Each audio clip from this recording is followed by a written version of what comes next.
A service of KIBMradio.com, the Internet's home for an all-old-time radio.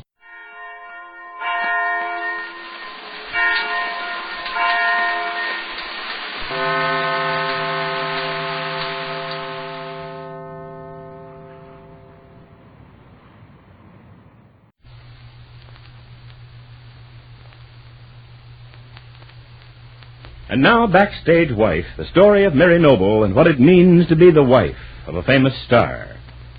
As the hours drag by, everyone who was in any way involved in the murder of Oliver Wilson backstage at the Hamilton Theater just off Broadway is feeling the strain. Larry Noble in particular is showing signs of nerves. Although Sergeant Riley of the Homicide Division hasn't questioned Larry since the night of the murder, he has kept a close check on him. Right now, in the office of his superior, Chief Ferguson, we hear... I'm keeping an eye on all of them, Chief. Just hoping someone will crack, and then we'll get the inside story. That's a risky way of going about a case like this, Riley. It may be too slow. Remember, this is a headline murder. The papers are screaming for an arrest. The Commissioner's been on the line a dozen times today, and the DA's office is pressing for action. Sure. They always yell for action, Chief. They haven't been doing any of the groundwork. I've been working on this case night and day, and I'm near ready to drop it, I can tell you that. What progress have you made? Not enough to put in your eye.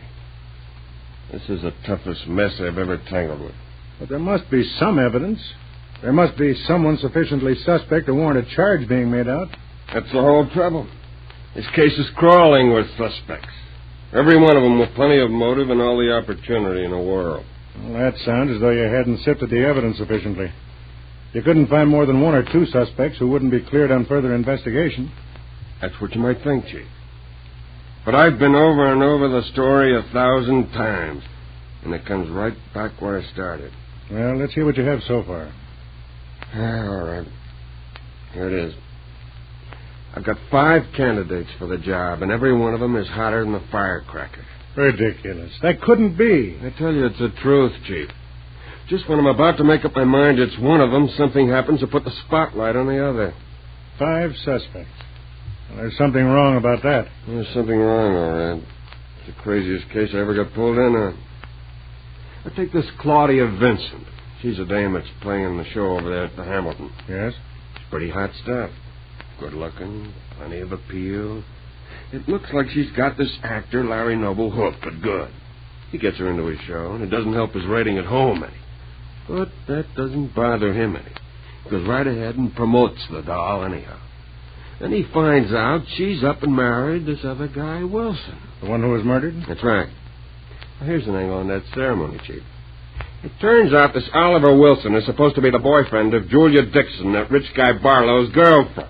Now, wait a minute. There you are, you see. He gets you. And don't I know? All right. This Dixon dame works for Barlow. She's a secretary or housekeeper or something. Been working for him for 10 years now, and all this time she's carried the torch for the boss.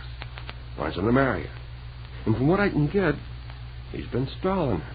Has he ever promised to marry this Dixon woman? Sure, plenty of time. Only he's too cagey to get shoved up to the altar. He's been stalling, like I said. Go on, Riley. Well, a while back, this Dixon goes to Bermuda. She meets up with this young Wilson. He gives her a lot of malarkey. She falls for it. That's how he gets over here to the States. She invites him to move in out at Long Island. Mm-hmm. It's Barlow's place. He does a big burn when the guy moves in. Why did he allow the man to visit if he didn't want him? He doesn't dare toss him out because this Dixon doll says she'll run away and marry the guy. But Barlow doesn't want this to happen, you understand? Well, then how is it we find Oliver Wilson was married to Claudia Vincent? Yeah, that's one for the books, Chief. I still don't get it. We're working on that now. Have you checked the past? Is it possible the Vincent woman and Wilson knew each other before? No, that's a cinch. They only just met a few days before. Didn't tell a soul before they ran off and got married. Let's see now. That was the day before the murder. Yeah, that's right. And nobody knew where either of them went. This guy Noble was having the screaming jitters because his leading lady doesn't show up. Well, he's nuts about it, you understand? And also, it doesn't look too good to this Ramsey. That's the guy who produces the play. Go on, but try to be a little clearer. Chief, I wish I could. I tell you, it's a mess. It's a tough tangle, and there's no mistake about it. Now then, about this wedding. It all comes out the night the guy's knocked off. Now, just get the picture, Chief. Before the show goes on, this Claudia Vincent is blowing her top because she learns that the guy she ran off and married is dead broke. Didn't you know that before? Well, say she didn't. She thought he was in the chips. And he thought the same thing about her. He was just as sore as she was. And I hear there was a row you'd never be likely to forget. And when did the others learn about this? Oh, mostly after the show. Larry Noble knew about it first. And of course, Claudia Vincent. The way it figures that Mrs. Noble found out later, and this Julia Dixon did, too. How did she take the news? Dixon, I mean. Fell apart, Chief. Started having whooping hysterics and then keeled over. How long was she out? Oh, I don't know. All I know is that she was alone for a while in one of the dressing rooms, Chief.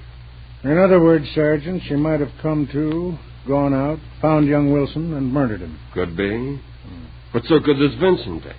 And Noble, too. And don't forget the Barlow angle. He's in there pretty solid. I don't follow that. This Dixon doll told him she's going to run out on him and marry Wilson. When was this? She told him a couple of days back.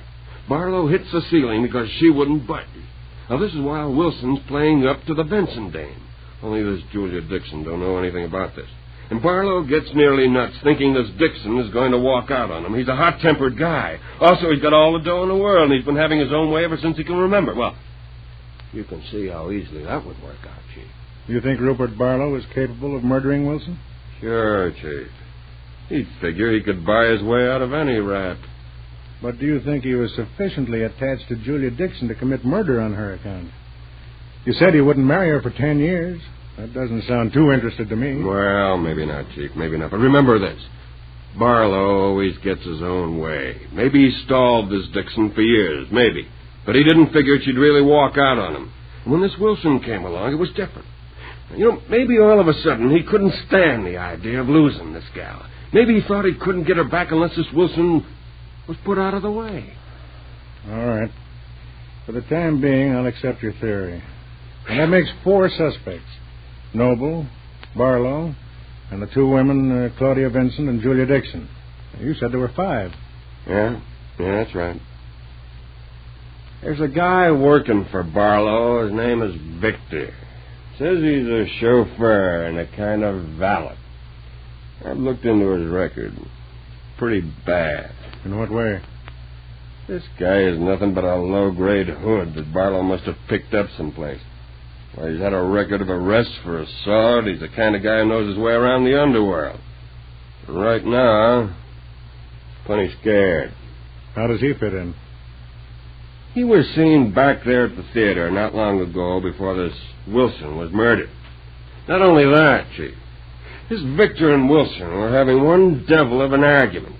They didn't get along ever since this Wilson moved out to Barlow's place. And on top of everything, Wilson accused this Victor of having some of his hoods stop him on the road, beat the daylights out of him. Yeah? There you are, Chief. Anybody's guess. I figure I've got to play cagey. Let someone break. Well, we can't wait too long, Riley. You know what'll happen. Sure. What can I do? Better begin to bring them in for questioning. We'll have to get some results soon, or we'll both be walking the pavement. Yeah, I'll do what I can. Inquest is scheduled for tomorrow. Not that anything will come of that.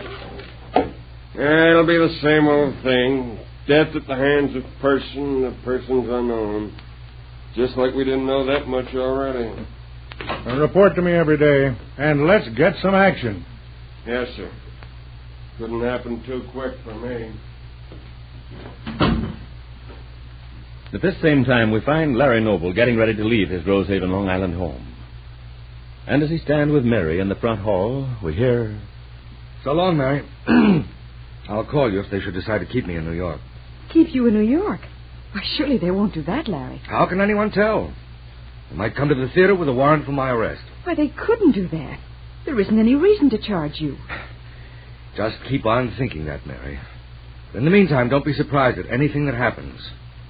I'm going to drive into the theater now. I'll have my friend, the police officer, with me for company. Oh, he's going to drive in with you? Yes, it makes it easier for him. But don't worry, there'll be another man outside in case you need help. I don't understand why they keep these men here. Orders. That's all I could find out. Well, I lost my temper once today and stormed down the road. I won't do that again. It only makes my case look worse. From now on, I mean to be the friendliest guy in the world. I'm so terribly sorry for you, Larry. I wish you didn't have to go all the way to New York and go through a whole performance at the theater. It's a good thing I do. It's easier than just sitting around waiting for something to happen. Anything's easier than that. Try not to worry too much, darling. I know it'll all turn out all right. Yes. Thanks, sweetheart. Will you remember to say that again when you visit me in Condemned Row? Larry kisses Mary lightly and leaves the house. But Mary's fears grow steadily worse. Be sure to be listening tomorrow to Backstage Wife, the story of Mary Noble and her husband Larry Noble, famous Broadway star.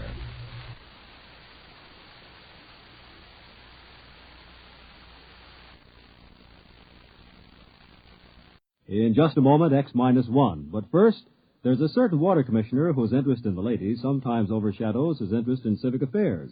His name is a familiar one, Throckmorton P. Gildersleeve, and he'll pursue his adventures tomorrow night when NBC Radio presents another comic episode of The Great Gildersleeve. So when you hear the familiar voice and hearty laugh of the water commissioner from Summerfield tomorrow, why, stay tuned and enjoy another romantic scramble with the one and only The Great Gildersleeve on this NBC station. And now stay tuned for X-1 on NBC.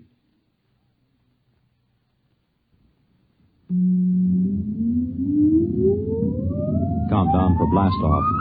X-5, 4, 3, 2, X-1, fire.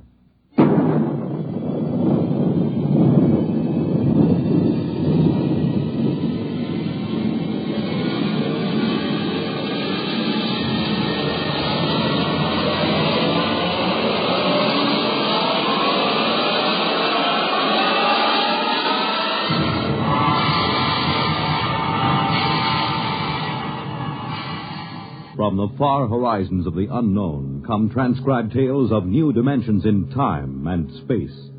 These are stories of the future, adventures in which you'll live in a million, could be years, on 1,000 maybe worlds. The National Broadcasting Company, in cooperation with Galaxy Science Fiction Magazine, presents X-1.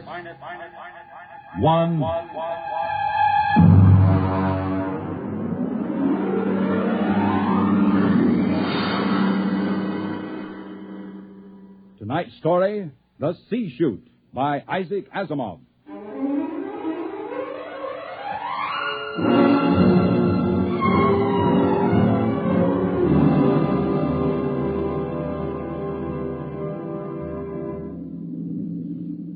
We were on our way home to Earth when it happened. 6 of us, coming home as passengers aboard the merchant spaceship Starfire.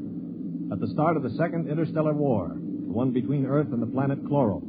And then it happened.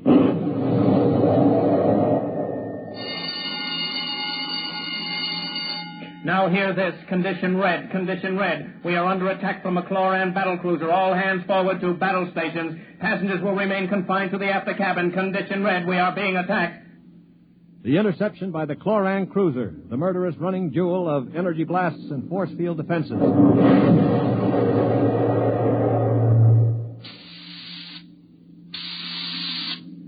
We huddled in the passengers' after cabin, terrified, not knowing how the battle was going. We could hear the desperate bursts of steam through the steering tubes as the Starfire maneuvered to dodge the enemy attacks. And then...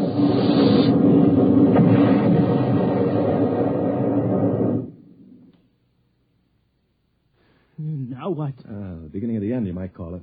Well, what does it mean, Stuart? You were a space pilot. It means our generators have been drained of energy. We can't fight back. But, All right, don't worry. They won't destroy us. They need our ship too badly. They'll simply board us and take over. But what about the crew? The crew, Colonel? If they have any sense, they'll surrender. If they choose to fight, they'll... Now, they're coming aboard. Now, be very still. Oh, Mother in heaven, help us. Be still. If only those fools on deck will surrender without a struggle. They are fighting. Yes, it's the end. We've got to help them. All right, don't open that door. We just can't let them die. You can't help them. I'm going. Stop him!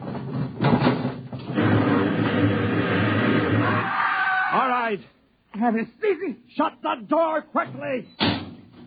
Aristide, my brother. That poor fool. I'll get them. My brother, I swear to you, I'll get them. Yeah, you better cover his body. The brutes. The monstrous green-skinned brutes. They're no more brutes than we are, Colonel. This is a war. Are you defending them? I'm merely pointing out the facts. I ought to strangle you. Why not save it for the chloros? I will. I promise you I will. Well, they're probably deciding right now what to do with us. We might as well settle down and wait.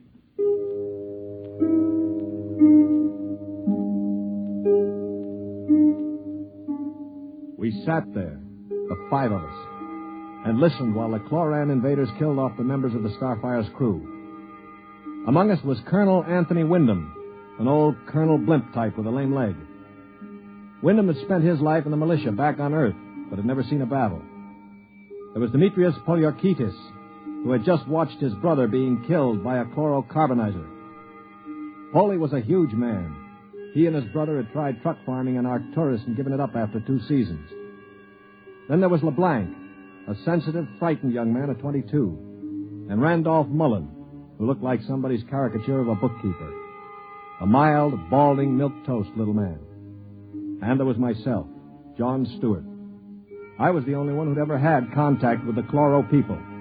I had a pair of artoplasm hands to prove it. It is quiet now. Yeah, they've finished with the crew. Mr. Stewart, Yes, Mr. Mullen. what do you think will happen next? Well, they'll put a prize crew of 2 aboard and take us to one of their home planets as prisoners of war. Only 2 of the Chloros will stay aboard. 2 is all they'll need. Why, Colonel? You thinking of leading a gallant raid to retake the ship? Well, simply a point of information, dash it. All right, then let me give you another point of information. If you want to commit suicide quick, just open that bulkhead door. 3 steps inside, you'd fall on your face. But why? Don't you smell anything, LeBlanc? Get close to the door.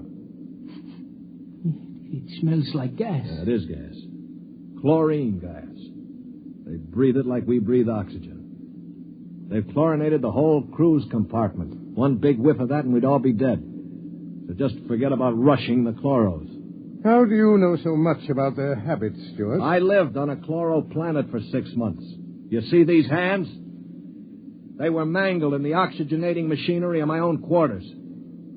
They grew these artoplasm things and operated. They're weak, but at least I have hands again. Monsieur Stewart, Yeah. will they kill us? No. Why do you say that?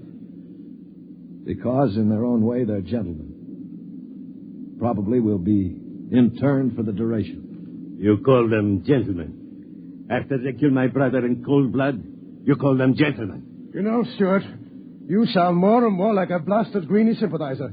Blasted, man. Where's your patriotism and loyalty? My loyalty is where it belongs, with honesty and decency, regardless of the shape of the being it appears in. This is a ridiculous war. Why are we fighting these people? We can live only on planets with oxygen, and oxygen is poison to them. They can live only in chlorine atmosphere, which is deadly to us. Yet we're fighting them over a bunch of worthless asteroids that neither of us can live on comfortably. Well, it's a matter of principle. It's a matter of stupid pride and greed. I don't like what you say, mister. Why not? Because you talk too nice about these greeny scum. They're good to you, eh? Well, they weren't good to my brother. They killed him. And I think maybe I'll kill you, you rotten greeny scum. Mullen, grab him. I can't break his hold. They are coming in. Holy, let him go. They saved your life this time. But when I'm finished with them... What? I think they're opening the lock. Well, don't get between us. Holy, don't lose your head. They'll kill us all. I greet you, Earthmen.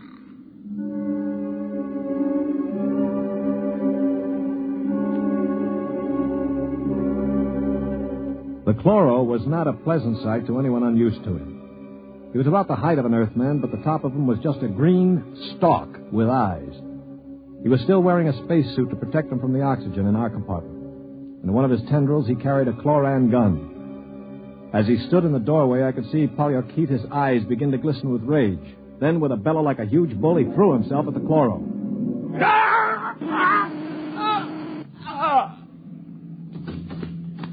He is not dead, merely temporarily temporarily paralyzed. You 5 will remain together as prisoners of war. We expect to reach our own planet within several weeks, your time. There you will be interned for the duration of the war. If any of you attempts to leave this compartment, we shall be forced to destroy you. That is all I have to communicate.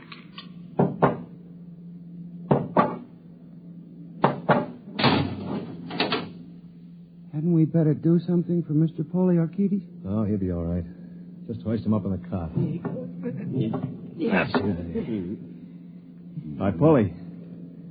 Can you hear me? You stupid brute. His voice is coming back. Yeah. Now, I know what's going on in that thick skull of yours, Polly. You think that when the paralysis wears off, you'll ease your feelings by slamming me around some more. Well, if you do, it'll be curtains for all of us. How do you mean, sir? None of you know the chloros the way I do. Unlike us, they assume automatically that any group of Earthmen they find together comprises a biological grouping, like an ant colony. The result is that they consider the group as something holy. Now, they'd never break us up.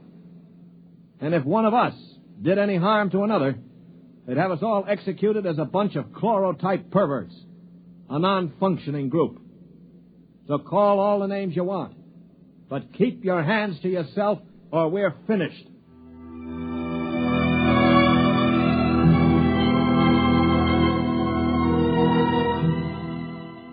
My little speech had a sobering effect on the group. For the next 24 hours, we did little besides eat our rations and think. I tried to evaluate them. The colonel I had figured for an old windbag. Poliarchides was a hate-filled brute. LeBlanc would crack first. He was like a frightened child. Mullen was a nonentity, a mouse instead of a man.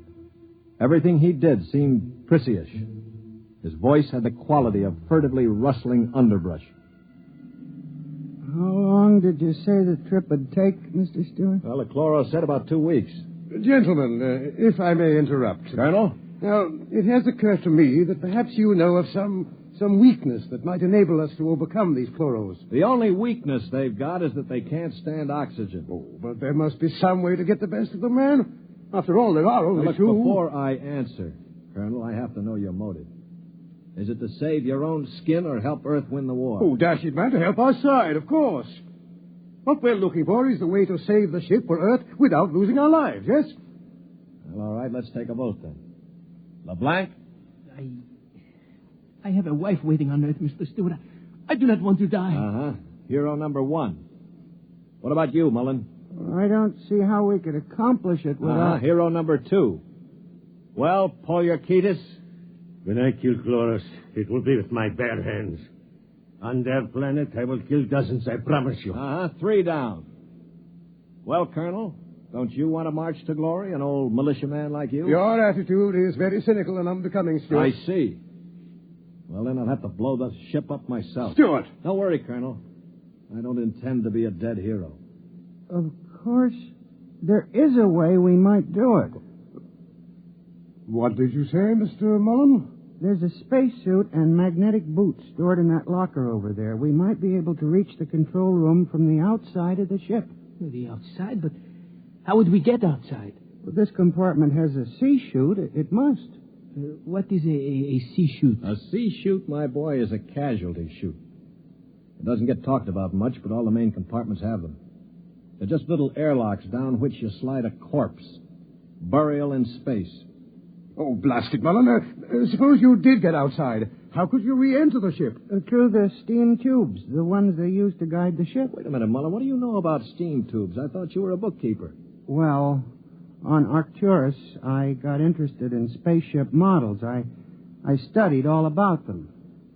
On my own time, of course. Yeah, naturally. At any rate, I learned that the steam tubes have an access vent directly to the control room for repairs and so forth. And the chloros, they are in the control room. What do you think, Stuart? Well, it's a video sort of idea, but it might just work.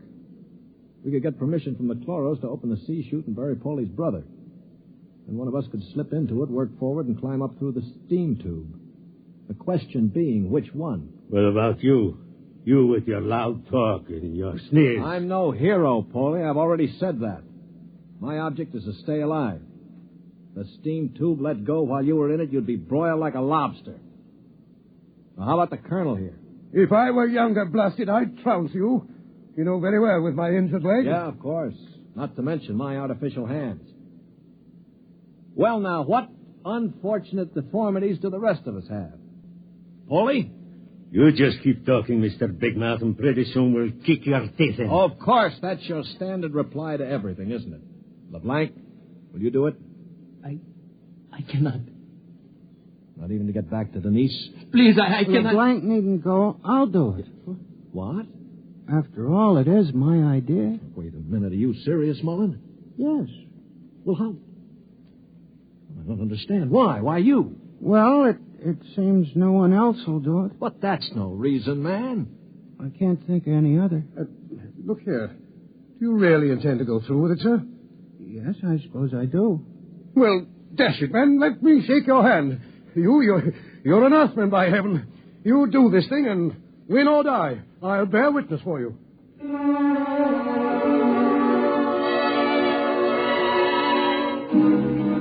It was quite a moment. Mullen the mouse had suddenly turned into a man. He just stood there awkwardly while the colonel puffed his hand. Poliorkita seemed stunned. LeBlanc was wide-eyed. And I?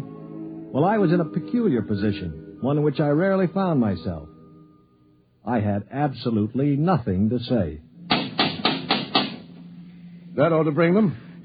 I hear one.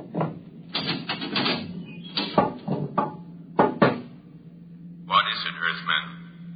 One member of our unit is dead, as you know.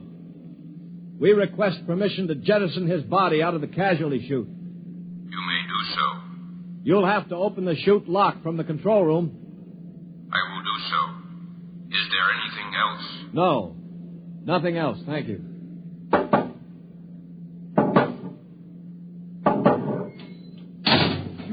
Oh, boy. All right, come on now. We'll have to work fast. Mullen, get into a spacesuit from the emergency locker.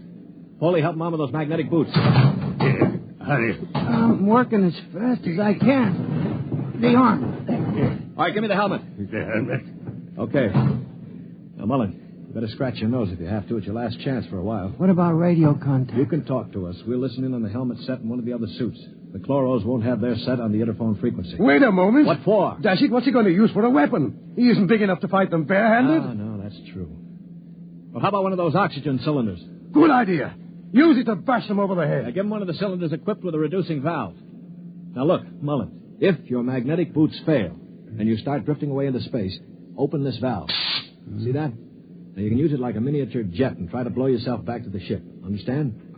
I think so. Well, I only hope it works. All right, here goes the helmet. You'd better hurry. The light is on over the C-Chute. Yeah. All right. That means I've opened the lock. Here. Now, can you hear me? Oh, LeBlanc, give me that other space helmet. Yes.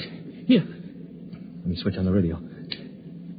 Can you hear me, Mullen? I hear you. Fine. Plenty of air? Air's okay. Uh-huh. Paulie, open the C-Chute. Okay, now help him in. All right, ready? Ready? Well, good luck. Close the chute. Pull the ejector valve. Now. He's out. Oh, God help him. The light is out. Yeah. The chloros have closed the chute lock. I don't suppose he has much of a chance. No. Do you think he knew it? I don't know. I just don't know. Should I try to contact him on the radio? Yes, I think... Wait a minute. What is it? Listen, the chloros coming. Good Lord. He's sure to miss Mullen. Yeah, wait. Polly, get your brother's body on the cot. Put a blanket over it. Pretend it's Mullen asleep. Polly, for heaven's sake. My brother. Well, you've got to do it, man. It's our only chance. Listen, if Mullen could go out there and... Very well. I will do it.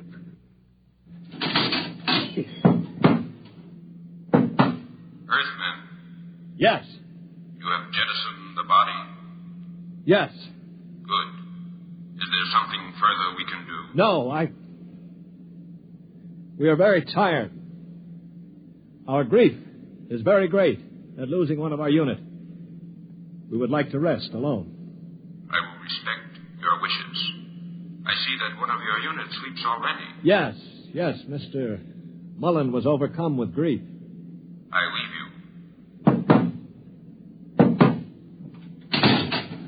Oh, brother. Polly, I thought sure you were going to rush him. With that brave little guy out there. What do you think I am, anyway? And to think I laughed at him makes me ashamed. Yeah, I guess I've been saying some things that maybe weren't too funny. I owe all of you an apology. Do you think it's safe to try the radio? Yeah, we better. Hello? Hello, Mullen. Can you hear me? Yes, I hear you. Where are you? I'm standing on the outside of the ship. All right, now take care. One misstep and you'll be marooned in space. Now, can you find the steam tubes? I think I've found one of them already. I can feel the rim. I just hope it doesn't let go when I get inside. Be careful. I'm going into the tube now. I can feel the ladder rungs I used to repair the inside. Yeah, well, keep in contact. I'm in the tube now. Good Lord. They've let go with a blast. Oh, well, it may be the starboard tubes. Mullen! Still here. They used the other tubes, fortunately. Now, if they don't try to correct for over-deflection... Yeah, keep moving. I seem to be... Wait. Yes, I'm at the end of the tube now, where it opens into the control room. Good. Now, look, there's a small metal door there. Can you feel it? Yes, I'm afraid it's locked from the other side. Oh. I can't budge it. Mullen, listen to me. Stewart, I'm scared. I'm terribly scared. Yeah, all right. Now, hang on. Don't blow up. Listen to me. Are you listening? Yes. Take the spare oxygen tank. Bang on the metal door that leads to the control room. The chloros are bound to hear you. When one of them comes to investigate, try to hit him with a cylinder. Now, aim for the stalk on top of his body. Try to blind him. Will you do that? I'll try. Well, now, go on. Only one can come. The other will stay at the controls. Now, start banging.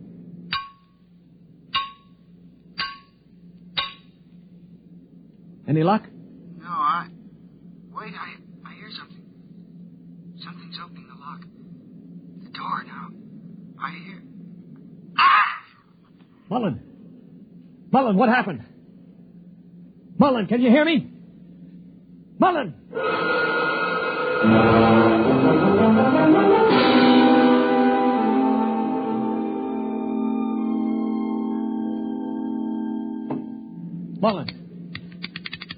Mullen! Oh, it's no use.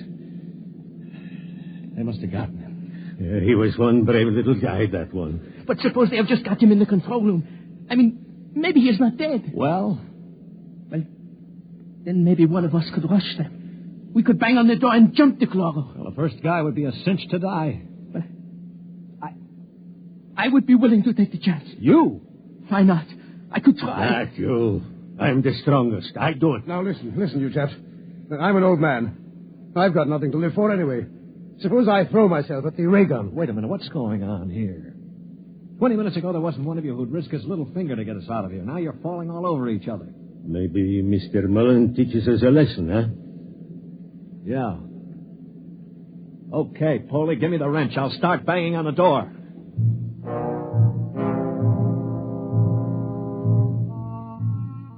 They say that selflessness is contagious. I guess maybe it is. I'd been a cynic all my life, a man who believed in nothing. Well, I'd come face to face with 4 human beings who proved that I'd been living a lie. I knew what I was going to do now. When the chloro came to investigate our compartment, I had it all planned. If only my poor, weak hands would hold out long enough. Ready? Ready. Here goes. That should bring him. Try again. Wait, listen. It's at the door. Get ready. It's opening the lock. For poor old Mullen now. Steady. Now! now. Let him have it. Wait. Stop it. Stop the chloro. Wait. Good Lord. It's Mullen. Here, get the helmet off. That's it. All right, now lift. Mullen, are you all right? I seem to be quite all right. Well, the chloros. Both dead. At least I hope so. Well, what happened? Well, I banged on the steam tube hatch and a chloro opened it. Yeah? I hit him with a cylinder. It blinded him, I guess, but didn't kill him. He grabbed me and pulled me into the cabin. In the struggle, he broke my transmitter. That's why I couldn't talk to you. Finally, I managed to club him down. Well, what about the other one? The other one almost got me. It must have heard the scuffle and came into the cabin with a ray gun. What I did, I guess, was pure reflex. The cabin atmosphere was chlorine, of course, and the greenie didn't have a spacesuit on. Uh-huh. So I just turned on the oxygen valve in that spare tube. It was like spraying an insect with poison. Well, you're a brave man, Mullen. I'd have been scared to death. Mullen, what is it? Mullen.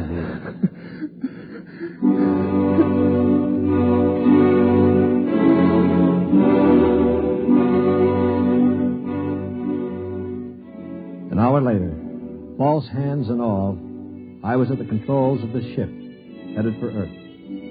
We'd gotten rid of the chlorinating equipment and restored the oxygen naturally. Mullen was asleep in the cabin under a sedative. Or so I thought until the cabin door opened.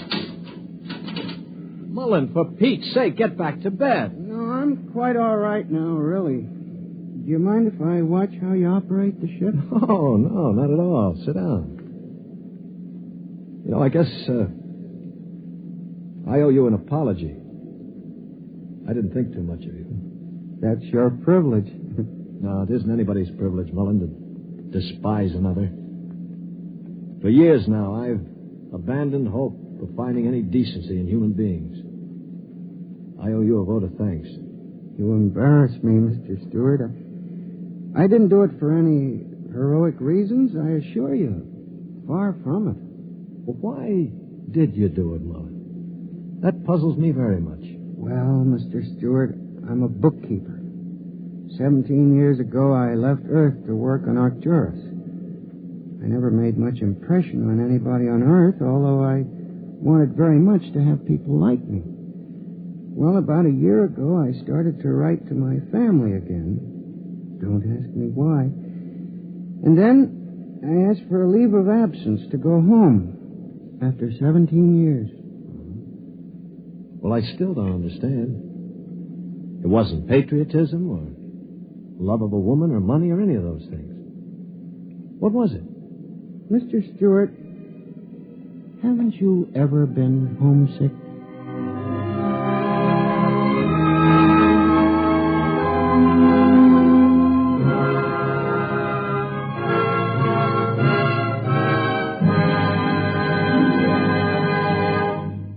You have just heard X-1, presented by the National Broadcasting Company in cooperation with Galaxy's science fiction magazine, which this month features A Gun for Dinosaur by L. Sprague de Camp, a story of hunters in the bloodiest and most ferocious arena of all prehistoric Earth, where hunting reptile heavyweights is no job for human lightweights. Galaxy Magazine on your newsstand today. Tonight, by transcription, X-1 has brought you The C-Chute, a story from the pages of Galaxy, written by Isaac Asimov and adapted for radio by George Lefferts. Featured in the cast were Lyle Sudrow, Stan Early, Bob Hastings, Mercer McLeod, Danny Ocko, and John Gibson. Your announcer, Bill McCord. X-1 was directed by Daniel Sutter and is an NBC Radio Network production.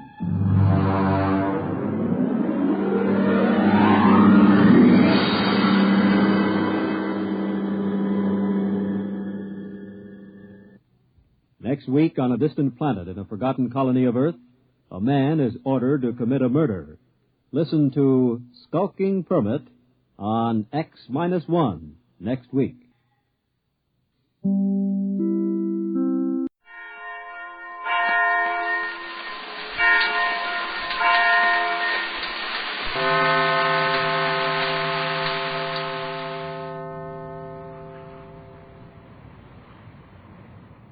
Once more, the Gregory party has returned safely from the Magic Island, bringing with them the entire colony of Euclideans from the strange underwater city. Mrs. Gregory has arranged the funds with which to endow a sort of combined laboratory, college, and prison to house these scientists and allow them to continue their work under guard. Naturally, it's been a busy time for our friends. We find them now 1 week after their arrival at Los Angeles. Jerry and Joan are out seeing the town. Joan for her first real view of our world, and Jerry showing her around. In the radio room in Mrs. Gregory's home, Captain Bradford is explaining to Pat why he believes certain things. But it doesn't make sense, Tex. Why, sure it does, Pat. Now listen to this. G-47 disappeared, and that's the last we'll ever hear of him. Why should that explain it? We've broken up his colony, imprisoned all his co-workers, and soon the Magic Island will be only a memory. G-47 couldn't stand that. Oh, you're wrong, Tex. I'm sure you're just as wrong as you can be. G-47 has given his life to the study of science, and he'll never quit. That part of it may be all right, but we'll never hear of him again, and that brings up another problem. It brings up a good many, I think. Oh, forget it, Pat. I didn't mean it that way. I was thinking that now these scientists are without a head, they've looked to G-47 to lead them in all their work. Just how much are they going to accomplish without him? I've thought of that, Tex. And I've asked a number of scientists and educators to take over the job, but none of them seem very keen about it. We'll have to get someone. The only chance is Professor Hubbard. Sure, he'd be the ideal man, but he's in Europe. No, he arrived in town today. I saw it in the Distinguished Arrivals column. Is he here to stay? No, vacationing, the article said. And you expect a man of his reputation, who's probably taken the first vacation he's had in years, to step into a job such as the running of that institution? I'm not lacking in nerve, anyhow. I sent a note to his hotel asking him to call tonight. Well, you know him and I don't. You'll have to handle it. And that reminds me. If you're going to try to call McLeod, you'd better do it now. The professor may be here any time. Good idea, Pat. Poor old Mac must think it's a funny kind of life down there in that underwater city. It's awfully lonesome for him. With just those two sailors out of the crew, waiting for weeks for another boat to come and take them off. Yeah, but don't forget the pigs and the chickens and cows. Mac's got plenty of company. Well, even so, it's not a pleasant job. Of course it isn't, Pat. I was only joking. Mac's a grand guy, or he wouldn't have volunteered to stay there. But I couldn't stand the thought of all those splendid animals being destroyed when we flood Euclidia. And you did perfectly right, Tex.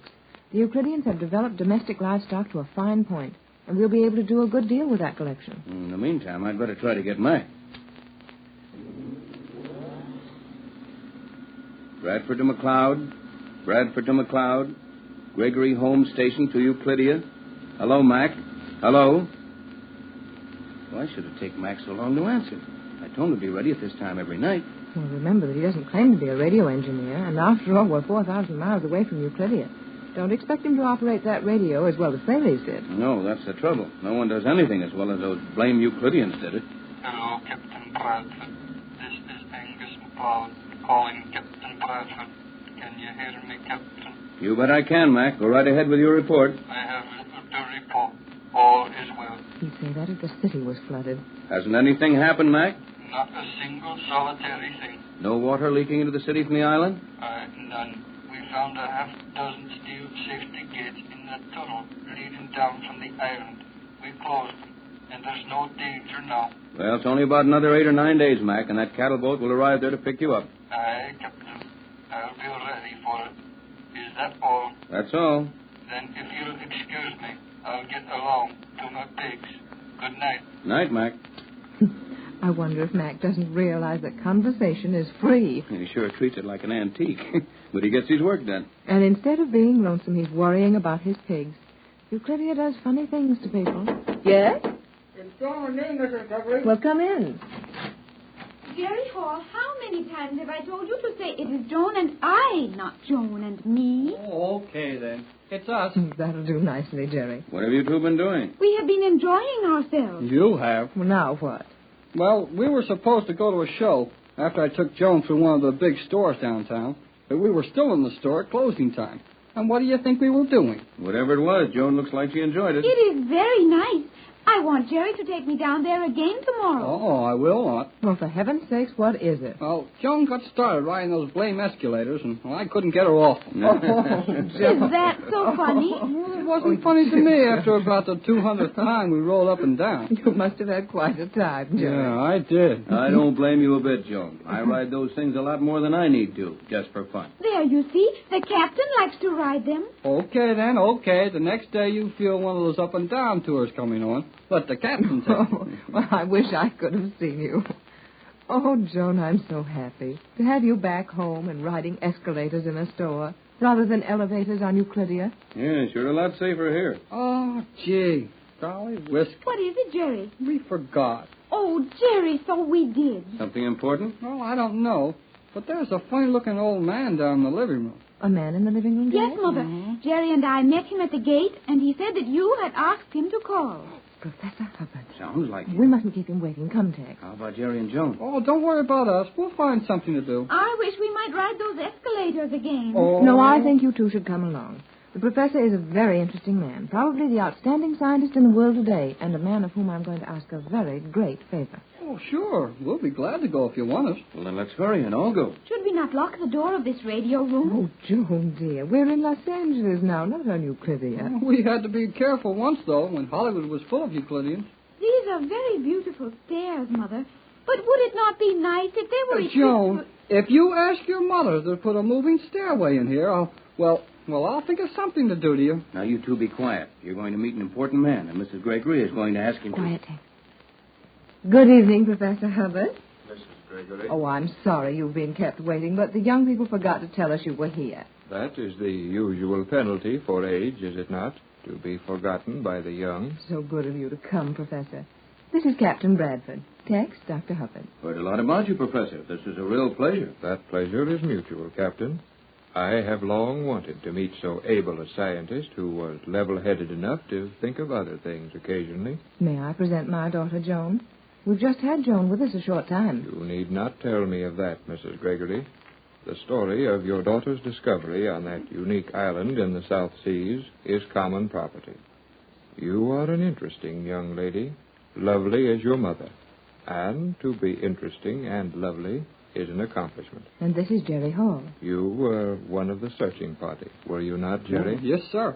Well, I'm not interesting or lovely, but I got as much fun out of it as the rest of them did. Yes, you would. Well, Mrs. Gregory, it's a genuine pleasure to see you again, and I should like nothing better than to spend an evening talking about the days when my name was little known, and you generously financed an expedition for me. But the urgency in your note leads me to believe that this is more than a social call. It is. And if you'll all make yourselves comfortable, I'd like to outline a plan I have, and then ask my favor of you. Anything within my power? You can't imagine the sort of favors I've learned to ask in the last few months. To begin at the beginning, we found this strange island with Joan safely living there. But these men, Euclideans they called themselves, were not too friendly. And knowing the captain had a formula they would give much to have, they made us prisoners, in the hope of securing the formula as ransom. Well, we managed to escape, however, and after several attempts, used the same formula to capture their underwater city. I am aware of all that. Now, you have brought these Euclideans, as they choose to call themselves, back here under guard. Placed them in an endowed institution where they may continue their almost fanatic pursuit of science. But you are making sure their discoveries are to be used only for good in the world. Is that correct? Perfectly. You seem well informed on this whole thing. I am well informed.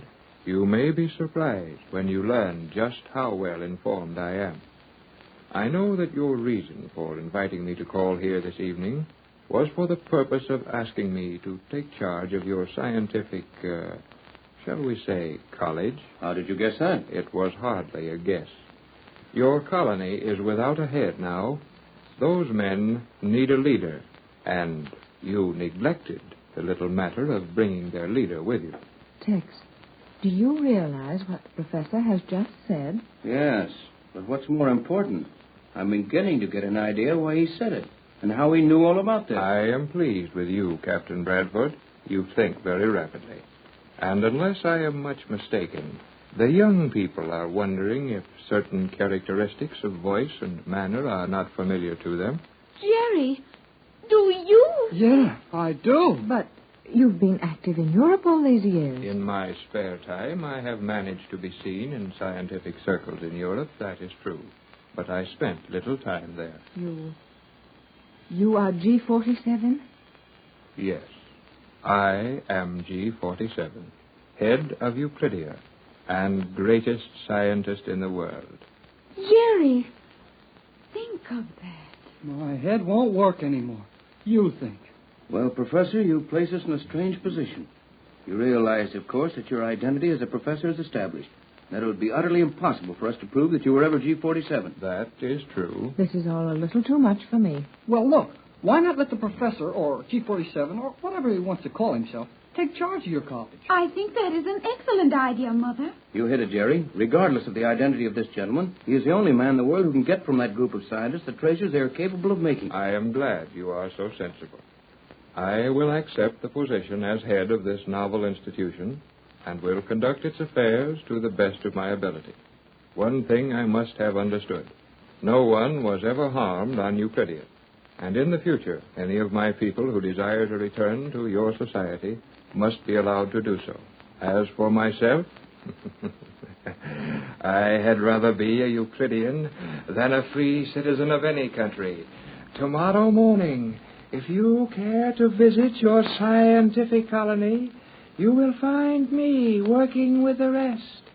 And I will never leave without your permission. Good night. Good night. Good night. He's gone, vanished as silently down that hall as he used to do on Euclidia. You'll take the job and run your place to perfection. That gave me a strange sensation. Me too. There's something mighty powerful about that man. Indeed there is, Jerry. There's something big about any man who will go into a prison of his own free will to be near the thing he loves, and G47 loves science. The magic island of Euclidia is rapidly becoming just a memory to most of the world, as other news has taken the front pages of the papers and the headlines in the radio news broadcasts. But to Jerry Hall and Joan Gregory, and to Mrs. Patricia Gregory and Captain Tex Bradford, the magic island will always be a very real part of their lives, and they'll never forget their experiences there. Today, however, we find our four friends in very happy circumstances in Los Angeles, California. Jerry and Joan have taken Elaine Raleigh, the young Euclidean girl submarine commander, with them and gone to the university, where they all took entrance examinations a week ago. Mrs. Gregory and Captain Bradford are in the living room of the Gregory home, waiting for the young people to arrive. Well, Tex, this is just about the end of our adventure. Looks like it, Pat. It's been a lot of fun. Yes, fun. And danger, too. I wouldn't mind doing it all over again, after we get the youngsters safely in school. What I can't figure out is how they expect to go to school together. It's going to present a problem, but they seem to think they could work it out, and I left it entirely up to them. Well, those three can work it out if anyone can. But it's a strange mixture. Elaine is 22 and Joan is 15. Neither of them have ever been inside a school. And Jerry has almost another year of high school to complete. That is a weird trio for college freshmen, all right. But we'll see how they make out. One nice thing about all three of them. Whatever happens, they'll get along with the result. They'll do. Some of the Euclideans didn't like the idea of Elaine going free and taking up her life in our world. Well, they haven't any complaint. Elaine was an outcast. She didn't agree with all of their views, and she did help us. I wouldn't worry about the Euclidean opinion. I'm wondering just how long we can keep that scientific college prison of yours under our thumbs.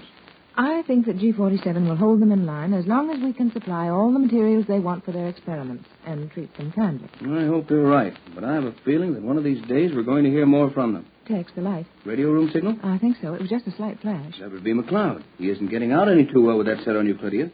Yes, there it is again. Come on, Pat. We'd better go to the radio room. And let's hurry. Something may have happened to Mac. Nothing very serious, or he wouldn't be using the radio. He should be on his way by now. That cattle boat has been down there for 2 days. 2 days isn't a long time, Pat, when you figure that they're trying to take several hundred head of domestic animals and birds out through that airlock and load them into a boat. Oh, I suppose not. But I thought they'd be on their way home by now. We'll know in a minute. Yes, the signal's working. Not getting anything, though. Too weak. We'll have to use a relay and step it up a little. Will you please throw in the generator switch? Oh, certainly. Loading operation. Boat riding well. McLeod to Captain Bradford. McLeod calling the Gregory home station. Can you hear me? Hello, Bradford. Hello.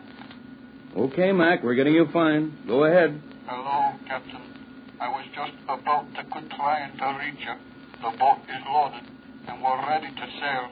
Have you got any special orders? Not a thing. Did you take every one of the animals and birds out? There's not even a mouse left alive in this deaf place. Good work, Mac. Shove off for home when you're ready. Are you sure this place will flood from one little airlock? It will if you make sure all the doors connecting that lock with the underwater city are fastened open. Taking no small chance on that. Me and the laddies have taken a welding outfit. and welded every door in the place open. Mac would do a good job, wouldn't he? I'll say he would. Well, that's fine, Mac. And if you see anything of value in the way of scientific instruments and tools that are in portable cases and easy to handle, bring them along. That's all taken care of, Captain. We've got everything on board that wasn't nailed down. Best of all, we found a cabinet full of the plans, drawings, and blueprints of everything in the place. Great stuff, Mac. You've done your job well. Flood the place and leave, and good luck on the trip home. Aye, Captain. We'll have nothing but good luck leaving this place behind. So long, laddie. We'll be seeing you soon. Well, that's all over. And Mac has done a splendid job of it. He certainly has. But what will we have for him to do when he gets home? Nothing, I guess. Now, Tex, you know that Mac and the old skipper won't be content to sit around and do nothing for very long. And I suppose, to keep them happy, we'll have to dig up another wild expedition to some unheard-of place. Probably, but not right away. Oh, I'd like to enjoy the peace and quiet of my home for a little while. Well, I don't blame you. We've certainly been on the go for the last year. That must be Jerry and Joan and Elaine at the door. Thought you gave them a key. I did, but Joan likes to ring those chimes. I'll say she does. Funny if they'd fascinate her like that, after all the wonderful things she saw on the Magic Island. Well, perhaps it's the novelty of finding a set of chimes like that in an ordinary home. Yeah, they're inside now. Yes, sounds like it. What was it you said about the peace and quiet of your home? Are you here? Yes, Joan, there, in the radio room. May we come in? Come on in, kids. Let's go back into the living room, Tex. Well, if you don't mind, I'd rather stay here for a half an hour or so. Why, Tex? Well, just to be sure Mac gets off all right. Oh. If we don't hear from him in half an hour, we'll know that he's on board the boat and underway for home. That's right. Oh, Mother, we have had the most fun. Well, Joan, dear, you... Gee, Mrs. Gregory, guess what? Oh, hello, Captain. Hello, Jerry. Joan? Well, I haven't the least idea, Jerry. Well, we're all in college. You are not in college, Jerry. Well, I'm pretty near. I suppose you two calm down and tell us one at a time. I All am I've now got to a do member is... of the Oh, children, please, one at a time. Oh, I'm sorry. Suppose you started, Joan. Very well, I will do so. Elaine, Jerry, and I went to the university to learn the results of our examinations for entrance. And I will be accepted at once. Oh, that's splendid, Joan. How about you, son? Well, I'm practically accepted. Only I have to finish high school yet. And, I've got to take a special 3-month course. Then I go in with Joan as a freshman. Oh, that's fine, Jerry. You must have had very high marks in your high school subject. He did. The gentleman who spoke to us at the university said that Jerry was an exceptionally bright young man. There you are, Jerry. Well, didn't I always say I was pretty good? You say that far too much. It might be just as well to let someone else say it, Jerry. But you do seem to have justified your opinion of yourself. What did they think about you, Joan? They found it most unusual. Boy, they sure did. We had a hard time making them believe that Joan had never been inside of a school of any kind and was only 15 years old when she passed every test they could think of to give her for the college entrance. You can't blame them for being skeptical. Hey, wait a minute here. Where's the rest of your party? Good heavens, I didn't even notice. Where is Elaine? Oh, she's still trying to get into college. Elaine couldn't pass the examination. On the contrary, the professors could find no examinations to give her. I'll say they couldn't. She answered their questions faster than they could write them down. Oh, that must have been very funny. I'll bet it was at that. Elaine examining the professors. That did indeed take place. Really, Joan? Yeah, those professors are swell guys. Why, Jerry, a professor is not a guy. These professors were regular guys, and when they found out that they couldn't ask Elaine anything she didn't know, they asked her to question them. And when we left, she was having plenty of fun with them. I'd have given anything to see that. But what is she going to do about it? They agreed to allow her to attend certain of the classes, which she wanted to do, in order to familiarize herself with our manner of education and our social customs. Good idea. And it will be a good atmosphere for Elaine. Yes. She'll soon get entirely away from those Euclidean mannerisms and be much more comfortable in our world. Well, we didn't want to leave her out there alone, but, well, the science prof said he'd bring her home safe and sound. I think we have need for no fear for Elaine's safety. Guess not, unless the college kidnapped her. They sure liked her. And now, our 3 young adventurers will have to be quiet students. Yep, looks like it. Jerry may be a student, but he will never be quiet. I guess you're right there, Joan. Say, how's Mac getting along down at the island? Oh, we just talked to him. He's nearly ready to shove off. And he will destroy Euclidia before he leaves? Yes, Joan. We decided that was best. Mac will turn the ocean into that place and flood it thoroughly. It seems too bad to destroy all the work G-47 and his men put in there. We were afraid that those underwater caves would offer too much of a chance to criminals if they weren't flooded. Well, they could pump them out and use them again. Not very easy, Jerry. It would be almost impossible to locate enough machinery down there for that job without being caught at it. They'd need a fleet of big boats around there for months, and it would cost millions. I think we're safe enough from that. Well, what can we do with ourselves now? Jerry and I have planned to spend much of our time studying for his examination. You're going to study for his examination? Yeah, she's going to help me. And then we're going to spend an hour every day in G47's laboratory at the new scientific colony. I'm not so sure about that. What do you think, Tex? I don't see how there could be any harm in it. There is no danger. Do not forget that G47 has gone there of his own free will. Oh, sure, it's all right. I suppose so. Only I'll never get over a feeling of fear and uncertainty where those Euclideans are concerned. We visited G47 on our way home. Today? Yes. He has invited us to spend an hour a day with him. And he has promised to show us his finest experiments before he gives them to anyone else. That's all right, isn't it, Tex? As far as I can see, though you two will have to be mighty careful not to give any of the secrets away. After all, we want to be able to turn anything of value over to the government. Oh, sure, we know all about that. But G47 is going to give us the formulas for some of the things that we can sell and make money on. And we promised him that we'd put all the money in the bank for the Euclideans. You did exactly right, Jerry.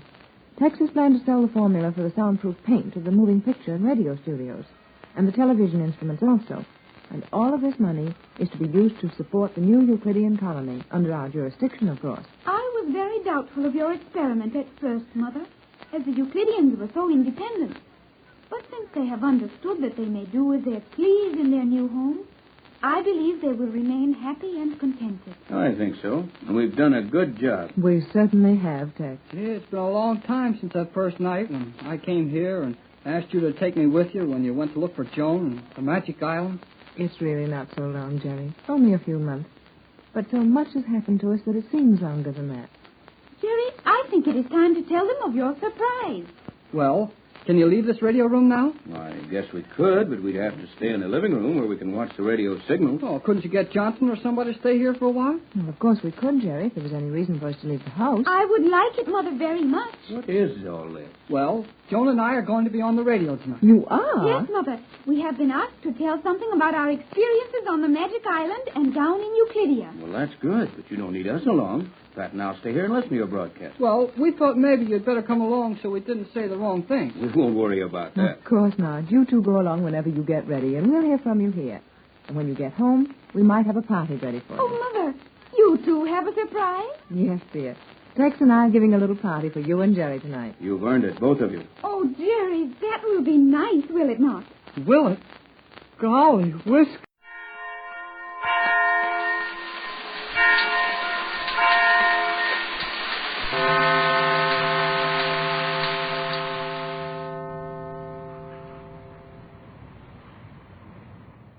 Exploring tomorrow.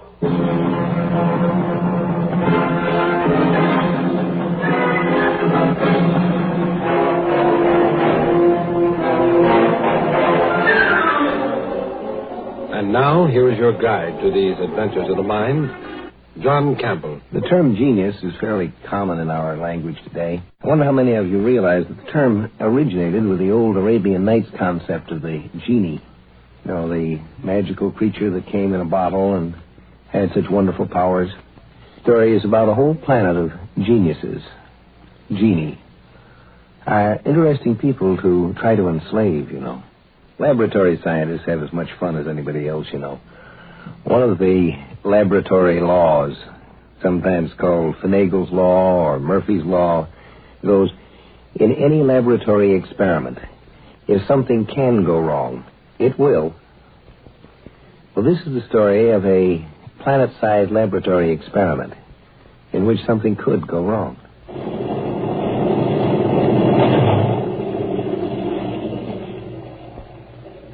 Professor Heim to His Excellency Marshal Gorham. The ship is now in orbit about the planet of destination. Good. Good. Have a lifeboat prepared for descent with an invisibility screen. Yes, Your Excellency. How many crewmen will you want to take along? None. There will be just myself and you, Professor Heim. Sir, you, the Marshal, landing on a barbarian world without even an escort, and begging your pardon, sir, but Do you mean that the Grand Marshal of the Galactic Imperial Armed Forces can't carry out an undercover inspection on a backward planet without a dozen Marines clanking in his wake? No, sir. No, sir.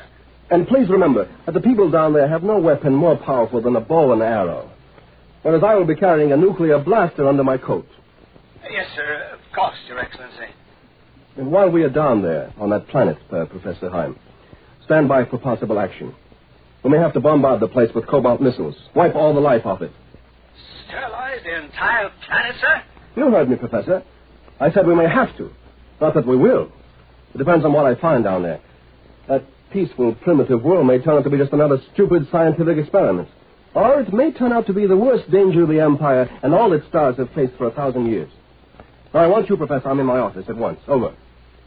Yes, Your Excellency. Over and out.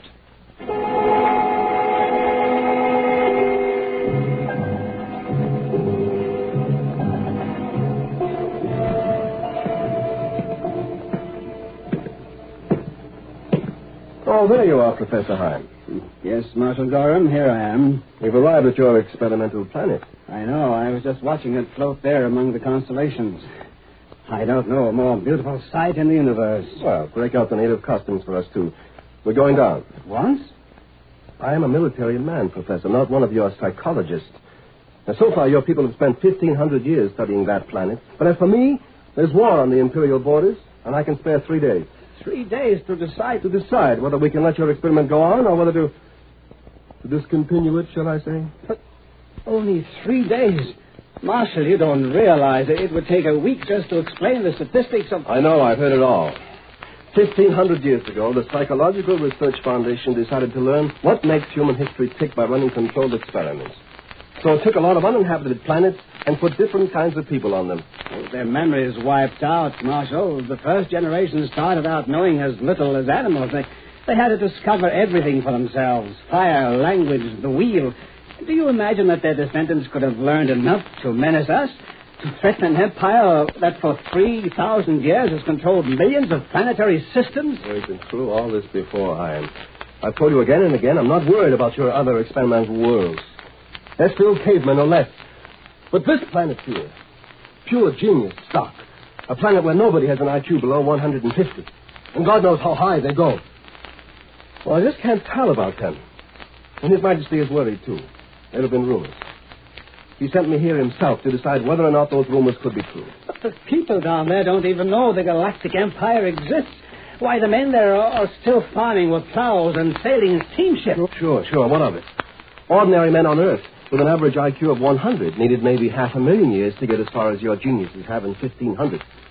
I understand they've already developed Newtonian physics, chemical batteries, telescopes, world governments. At that rate, they'll be visiting the other planets of this system in 50 years. They'll reach the stars in a century, and then they'll be loose in the Galactic Empire. Do you think they'd fit tamely into the caste system, like good subjects of the Emperor? Why, they couldn't even if they tried.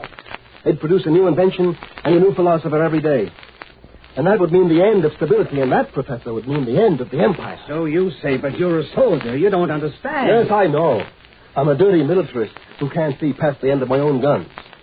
All I'm good for is killing, huh? And you're a noble intellectual scientist. Yeah. I've heard that guff before, Professor, and I've gotten pretty tired of it. But I tell you, the genius people are cooperative in that. My orders are to inspect the place and decide for myself whether they're right or not. So that's what I'm going to do. Come along, Hein.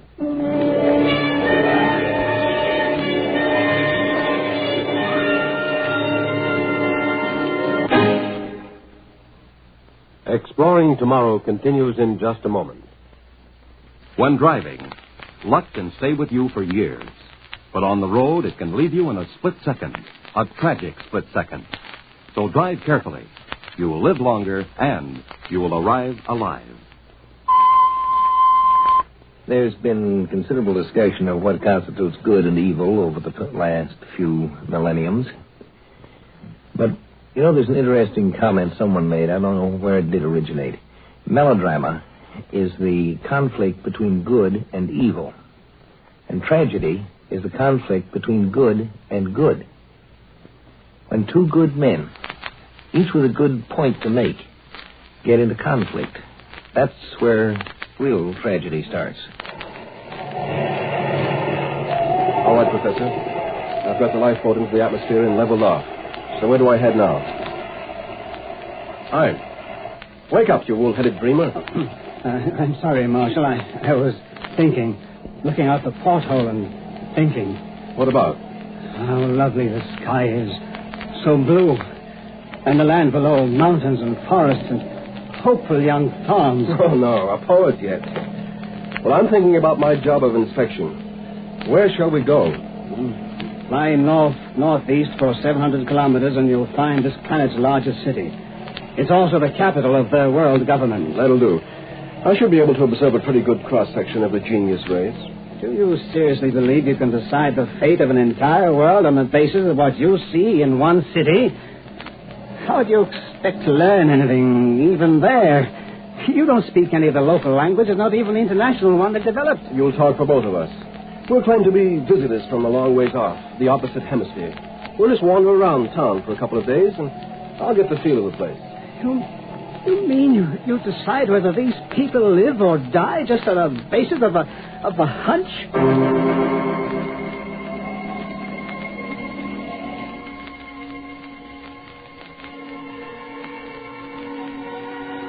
Now, here we are. Landed in an empty meadow. You're sure nobody will happen by? Well, what do we do? The lifeboat is invisible. Even so. Well, we don't want the genius people learning the truth, do we, Professor? No, of course not. On that, you and I do agree. But my own motive is that I don't want to spoil the experiment. Come on, let's get moving. We'll have to hike into the city.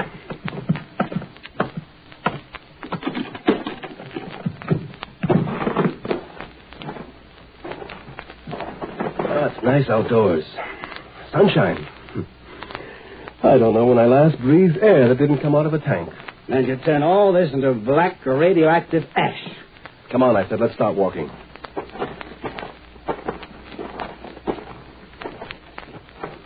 Well, there's a road. It's pretty well paved. Oh, yes. 10 years ago, this was a livestock trail. Today, they're driving steam automobiles over it. I predict that 10 years from now, the first airplane will use this for a landing strip. But where's the mass market to support all that progress? There isn't much of one. Actually, most people here are still riding around in buggies. You see, they have a unique social system. The average man on this planet would rather buy a new book than a new gadget. But at the same time, their engineers keep on making inventions because a mind of such power can't help being creative. And I tell you, the Empire can't afford what you call creativeness.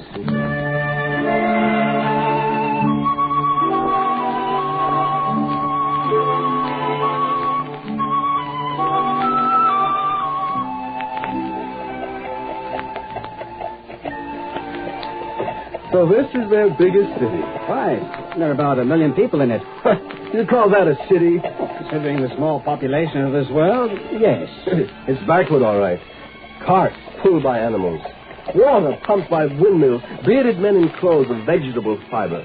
Wood and plaster houses. Gas lamps. That's what I keep telling you, Marshal. These people aren't demons. They're as human as you and I. They're born the same way as us. Grow up, learn, love, laugh, weep, and die like human beings anywhere in all space and time. They simply happen to be more intelligent. Let them live. 70 generations ago, they were savages. They didn't even know how to chip a flint. And now they've come to this. Yes. Our observers mingling with them in disguise have already learned more about historical dynamics than... Oh, sure, this city is still primitive. But in another 100 years, they have schools, laboratories. They don't frown on artists and scientists and philosophers. They glorify them. So, in 100 years, they'll be out among the stars. And we don't dare allow that. But they won't, Marshal. Not necessarily. If only you'd let me show you the economic data. For instance, the great uninhabited spaces they still have right on their home planet. Shut up, I'm thinking. Thinking? I don't think you're able to. What did you say? Nothing. I have a knife, Grand Marshal Gorham. You don't know that, do you? You think I'm just another ineffectual little dreamer, don't you? Well, you may find out different.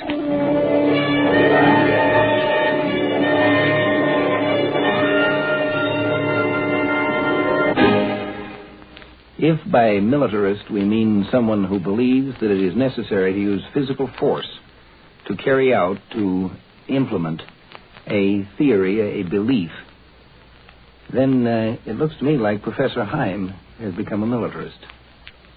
He intends to use force, doesn't he? Canal tu solo. Hör Saban, Hoste. What did he say, that bellhop or whatever he was? He wished us good night in the international language. He thinks we're foreigners, you remember? Ha! If he only knew how foreign. That's a cheap way to feel superior, isn't it? Oh, shut up, Heim. I'm still trying to decide what to do about this planet.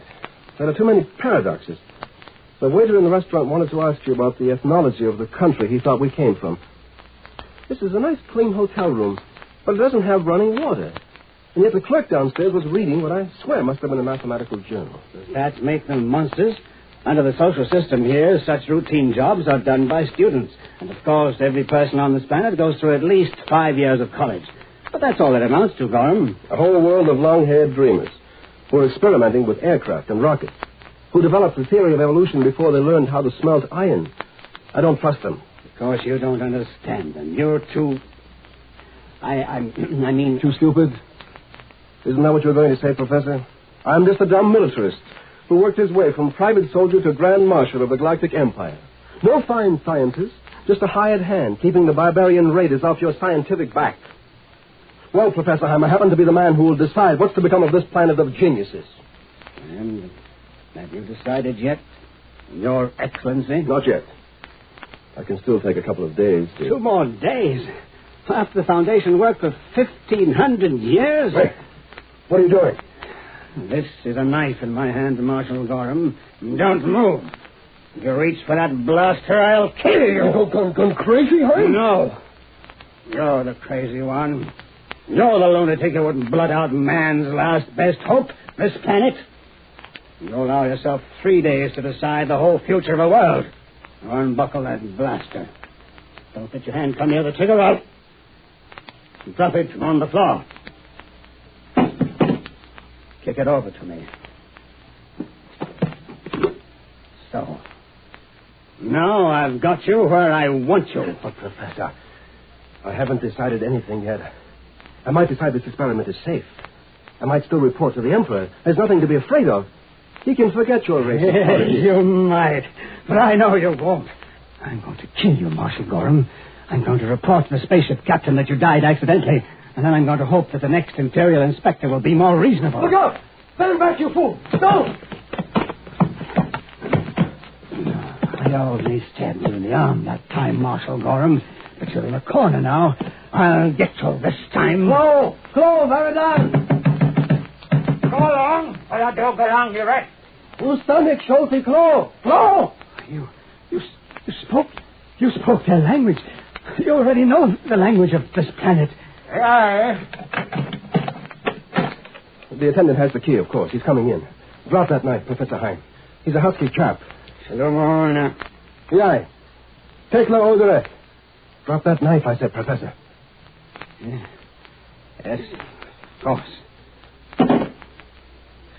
Sit down, Heim. You look more shocked than I am. Gavla no ma, Jordan.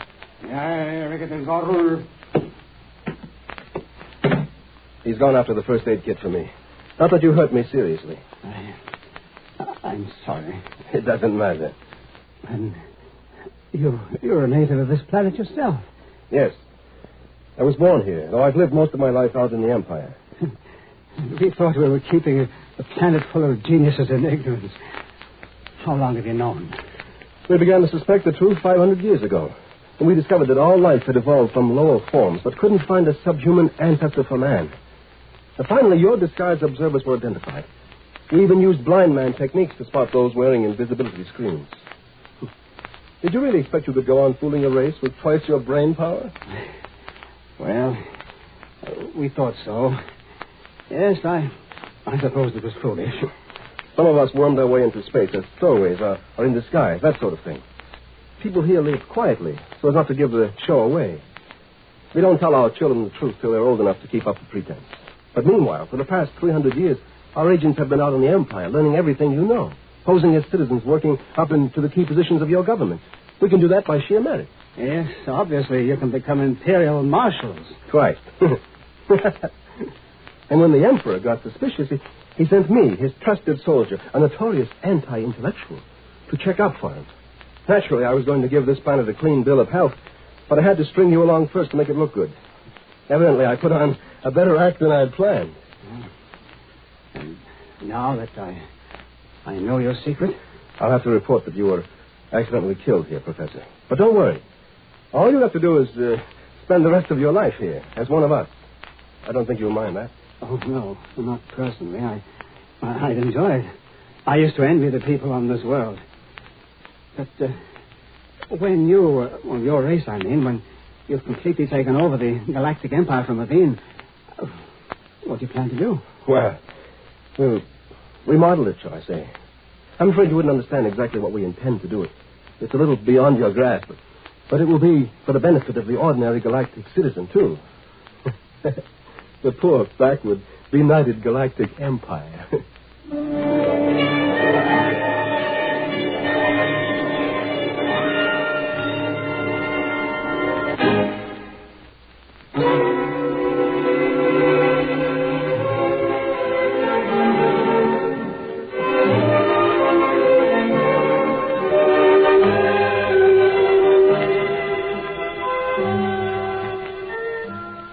They say that the first requirement for teaching a dog to do tricks is that you have to know more than the dog. If you want to teach a planet full of geniuses to do tricks for you, first make sure you know more than the geniuses. You can enslave some kinds of entities, but you can't enslave, you can't impose on entities who are more intelligent, more thoughtful, more wise than you yourself. What will happen is they'll turn out to be helping you in disguise.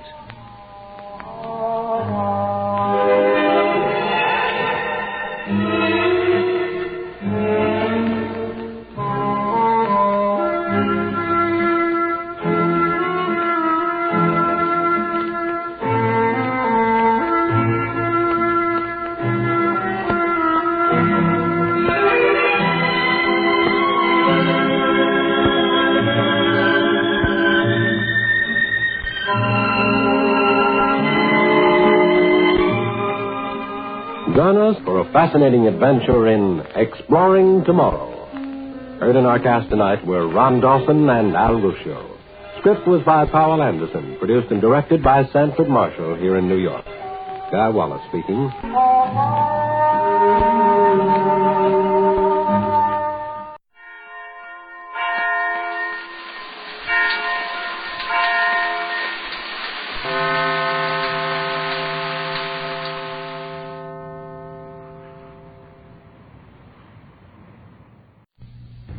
Faster than a speeding bullet. More powerful than a locomotive. Able to leap tall buildings at a single bound. Look!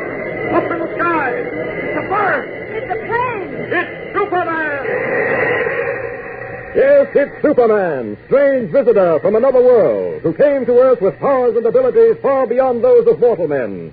Superman who can change the course of mighty rivers, bend steel in his bare hands, and who, disguised as Clark Kent, mild-mannered reporter for a great metropolitan newspaper, fights a never-ending battle for truth, justice, and the American way. But before we join Superman, here is an important message. Fellas and girls, don't ever get the idea there's nothing you can do to help win this war. Just because you can't join the Army or Navy doesn't mean that you can't be part of this big fight to preserve the American way of life. No, sir, not at all. Because there is one big important thing you can do, and I'm going to tell you about that right now.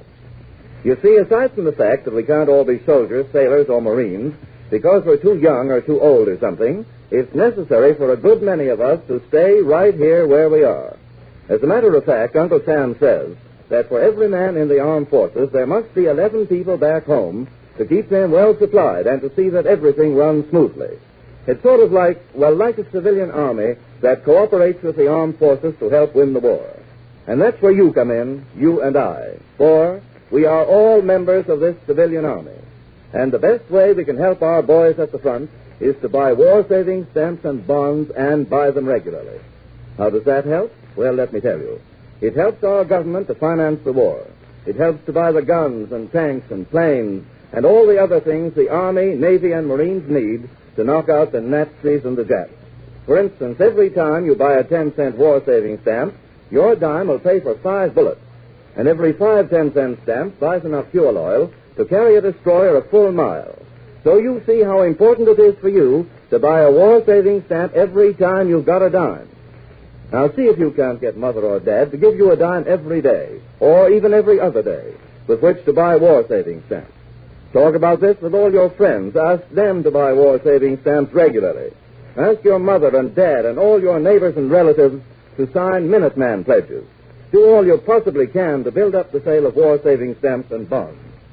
And that's what you can do to help win this war. And now, the adventures of Superman. A baffling mystery is beginning to weave itself about Clark Kent, Lois Lane, and Jimmy Olsen. To celebrate the return of Editor White from the hospital, our friends bought him a plastic cast of the famous statue called the End of the Trail, the one which shows an Indian slumped over on the back of a horse. Lois also bought one for a sportsman friend of hers. While Kent and the others were having dinner at Editor White's apartment, someone entered the editor's library and for some mysterious reason smashed the plastic cast statue into a million bits. Several hours later, Jimmy and Kent were enjoying a cup of cocoa with Lois in her apartment when another crash was heard, this time coming from her bedroom. Rushing into the bedroom, they were staggered to see that the statue she had bought had also been smashed by an unknown intruder. Listen. The statue. It's smashed. Broken into a million bits. The window is open. He must have come in that way, whoever broke it, and gone out that way, too. But this is absolutely fantastic. Why would anyone want to break these statues? This is the second, first Mr. White's and now mine. I certainly don't know, Lois. Statues seem harmless enough. It's almost insane to think of anyone having a grudge against them. Insane. That must be the answer to it, Clark. It's the only answer. Why, only a lunatic would go about smashing statues. I wonder. Well, what do you mean, Mr. Kent? I don't know exactly. Well, I have a look through that window. No one in sight. Whoever did this made good his escape before we got into the room. Of course, it would only take a second to leap out onto the fire escape and get away. I'm only 4 stories from street level. Clark, I'm a little frightened. Yeah, me too. Well, what on earth for? Oh, I don't know, but this sort of thing gives me the creeps. Somehow, I keep thinking of a dark shape in the night moving through the city, his brain filled with one insane desire to smash plaster casts of that particular statue. Gosh, it gives me the shivers. Next thing you know, Lois, you'll be believing in ghosts. Now get hold of yourself. You too, Jim. Something has happened that can't be explained in a logical, sensible way. Oh, Clark, you always say the same thing. Oh, it's the most fantastic things happen to us, and you always come through with something like, don't worry, everything's going to be explained logically and sensibly. Well, and hasn't it always? Oh, all right. You've always been right. This is different. Some madman is going around smashing statues, and I want to know why. Well, maybe his reasons are purely artistic. What? Maybe these plastic casts offend his artistic sense. Or maybe he has a grudge against Bonelli, the sculptor who copied the original and made a cast of it. Or maybe he just... Oh, Clark, stop trying to make a joke out of this. There's something strange going on here. Something weird and queer. I think so, too. It kind of makes chills go up and down my spine. To think of that guy, whoever he is, going jumping codfish. What was that? A scream. And it came from just below us. Miss Walton. What? Carol Walton, a private secretary. She lives in the apartment just below mine. Well, don't just stand there. Do something. I'm on my way. I'm coming right with you. You better stay with Lois, Jim. No, he can do both, because I'm coming, too. Well, don't be a fool. There may be danger. Stop talking, for heaven's sake. Let's go. All right. Someone screamed. It came from below. Down these stairs. Here, Clark. Jimmy. Right. Stay behind me, Jim.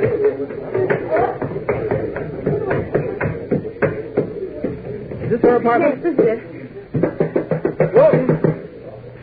Miss Walton. Wait a minute. Listen. What is it, Mr. Kent? I hear someone sobbing inside. Sobbing? This is the time for action. I better break down this door. I'll help you, Bud. No, I can break this. Yes, give me a hand here, will you? Okay. I'll count 3, and then we'll both throw ourselves against the door. You ready? Right. 1, 2, 3. Hey, you busted that door down yourself. I didn't get anywhere near it. Where's that guy? The apartment's dark. I'll snap on the light. Sleeping mackerel. Carol, she's lying on the floor crying. Wait a minute, I'll close this door and keep the crowd out. I'm sorry, folks.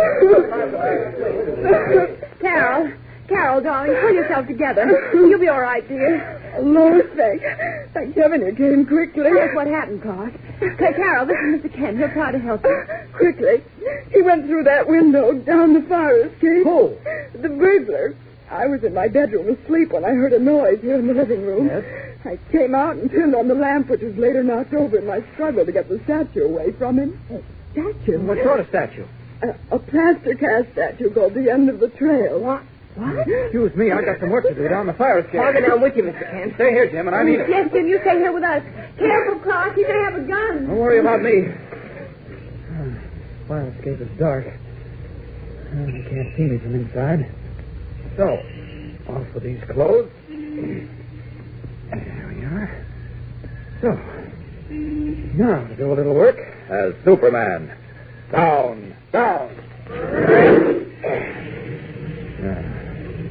This apparently is the backyard. I'd better get into the street and see if our friend is anywhere in sight. Wonder if he's got that statue with him. Got to ask about that. Well, he must have the statue since I didn't see it in the apartment. Lois's friend put up such a struggle, he just couldn't have had time to break it. Uh-oh, wait a minute. Policeman standing out there in the street. Right at the entrance to this backyard. I don't want him to see me in this costume, so I'd better go back. Oh, hang it, he's turning around. Hey, you there. Just a minute, laddie. Uh-oh. Well, what'll I do now? Just what's going on here? Well, you see, officer, I was... I don't see nothing but a guy dressed up in a red and blue costume. Are you going to a masquerade or coming from one? Oh, how'd you know? I'm going to a masquerade. Oh, you are now, are you? And what would you be representing? Well, you see, I'm going to this masquerade party as Superman. Superman, is it? Uh-huh. Well, now, whatever gave you the idea you could impersonate Superman? You never know, officer. I might really be Superman. Yeah, and I might be President Roosevelt, but I ain't. Now, where's this masquerade party going on? I ain't seen nobody else dressed up for a party. Why, it's going on right in the building here. Whose apartment? Oh, well, you see... there's something queer about you, laddie, and I don't like it. How do I know you ain't a burglar? Well, I'm afraid you'll just have to take my word for that. And I'm afraid I won't. You're coming with me to headquarters. No. Just a minute, officer. No, don't you now just a minute me, or I'll show you who's Superman. Now, wait a minute. Now, you'll just come along quiet, all right? Sir, what's that? Came from back there in the yard. He's broken a third statue. Who broke what statue? What in the world are you talking about? Come on. Mustn't get away with it this time. Must have been hiding in the darkness of the yard all the time. I don't know what you're talking about, but wait, I've got a small flashlight here. Well, shine it around. Well, what does it look like I'm doing? Wait a minute. Look, there on the ground. Now, what would that be? It looks like a statue that was busted to pieces. That's exactly what it is. A plaster cast of a statue called the End of the Trail. No, who'd want to break a thing like that? Well, whoever it is, I'm afraid he's gotten clean away. Must have scrambled over that fence and made for the back street. I'd never find him now. Well, look here, I don't know what's coming off here. What with you going around pretending you're Superman and some lunatic busting statues in backyards. But I intend to find out. You're coming with me. You'll have to excuse me. I've other things to do. Now, wait a minute, you. Up. Come back here. I don't think he can see me from this height. I'll get back onto the fire escape outside Miss Walton's room. There we are. Now, to disguise myself once again as Clark Kent. There, now to join the others again. Up with the window. Clark, is that you? Yes, Lois. Where have you been? I looked out and down the fire escape. I couldn't see you at all. I went down as far as the yard. I'm afraid your statue is broken too, Miss Walton. It's smashed to bits and lying on the ground below. I simply can't understand it, Mr. Kent. Why would that man have fought so hard to get a comparatively inexpensive statue? He apparently wanted nothing else. Miss Walton says he fought like a tiger when she tried to take it away from him. Tell me exactly what happened, Miss Walton. You're the first person who has actually seen this man who goes about smashing plastic casts of that particular statue. Well, when I came into the room and turned on the lamp, there he was, standing in the middle of the floor. He was holding the statue in his hands and was in the act of raising it above his head to smash it. I see. Go on. When he saw me, he hesitated, seeming not to know what to do. In that instant, I rushed at him. Well, we fought for the statue furiously. The lamp was kicked over, and then the statue was wrested away from me, and as I screamed, I heard him going out onto the fire escape. Tell Clark what the man looked like, Carol. That's the most amazing part of all. Golly, I'll say. What do you mean? Well, he was dressed like Captain Kidd. Well, like who? Yes, isn't that fantastic? I can hardly believe it. But it's true. He was dressed like Captain Kidd, or like a pirate anyway. He had a black patch over one eye, a bandana wound around his head, and large earrings in his ears. Incredible. He wore baggy pants and knee boots, and he had a brace of pistols stuck in his belt. How about that, Mr. Kent? What do you make of it? Well, there's only one thing I can make of it. What's that, Clark? Well, it begins to look, Lois, like your guess was right. Either the man is crazy or he's trying to drive us crazy. That doesn't make sense. I know it doesn't, Jimmy. I know it doesn't. If any of you can think of a better answer, well, let me know about it. Well, do you know a better answer? What strange meaning lies behind the breaking of the plaster casts of the celebrated statue, The End of the Trail? And who is the weird intruder who dresses like a pirate? Be sure to hear tomorrow's thrill-packed episode. There are many baffling surprises in store for us, so match your wits with Superman every day, Monday through Friday, same time, same station. Tune in and follow The Adventures of Superman. Did you ever stop to think why American machine gun crews make such good scores in their battles against the Japs and the Nazis? Their teamwork, their super marksmanship comes from practice. Practice every day until they can hit the bullseye practically every time. But that much practice eats up a lot of bullets. And that's just where you come in. You buy bullets for machine gunners every time you buy war stamps. 5 bullets for every 10-cent stamp. So get behind your team by buying stamps just as often as you can. Can you think of anything more exciting to buy for your dime than 5 .45 caliber bullets? 5 bullets for American soldiers to use in protecting your home from the Japs and the Nazis. So get going. Get your stamps today and every day. Faster than a speeding bullet. More powerful than a locomotive. Able to leap tall buildings at a single bound. Look, up in the sky. It's a bird. It's a plane. It's Superman.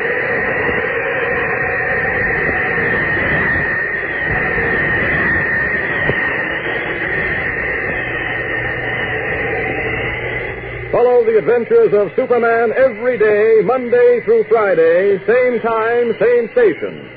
Superman is directed by George Lothar and is a copyrighted feature appearing in Action Comics magazine.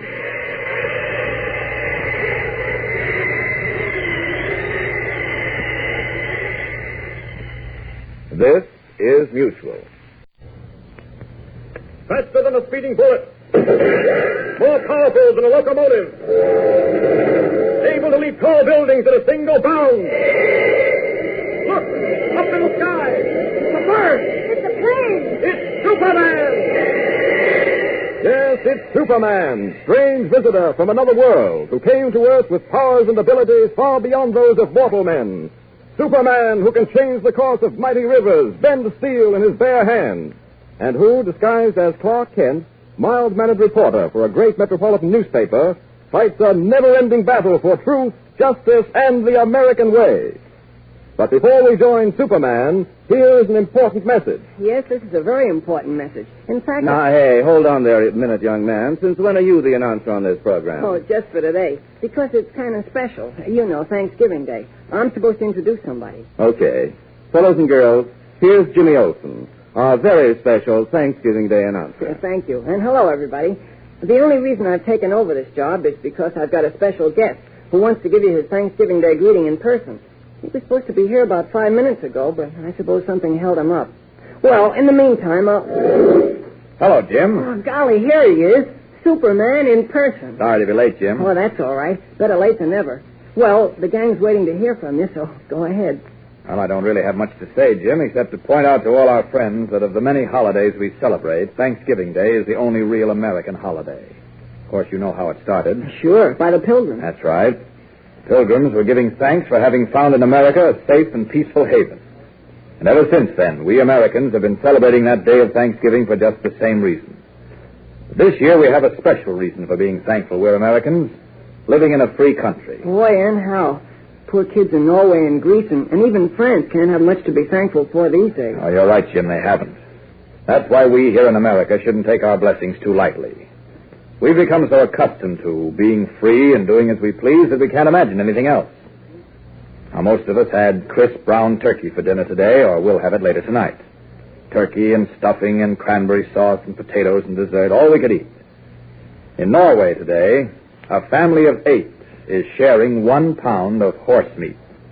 In Greece, starving boys of your own age, Jim, are digging through the Nazi garbage dumps looking for scraps of dry bread. Well, that tells the story. And there's only one thing all of us can say, and we should say it from the bottom of our hearts. Thank God for America. And now, the adventures of Superman. Superman, in his disguise of Clark Kent, is now trying to solve what is probably the most baffling mystery of his career. This is the story so far.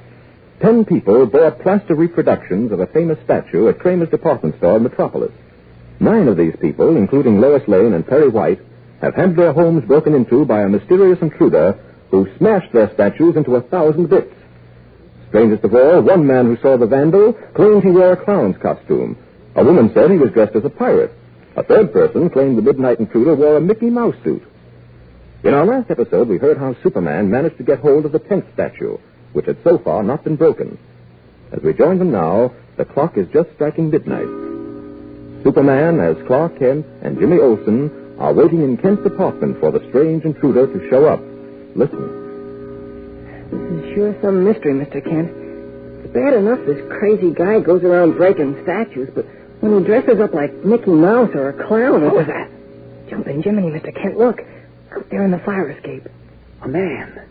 A man dressed in a clown suit. He's peering in through the window. Get down, Jimmy. Gosh, that face is scary. It's so white. That big red smile painted on it. Shh. He's opening the window. He's climbing in. Quiet, Jim, for heaven's sake. I can't help it.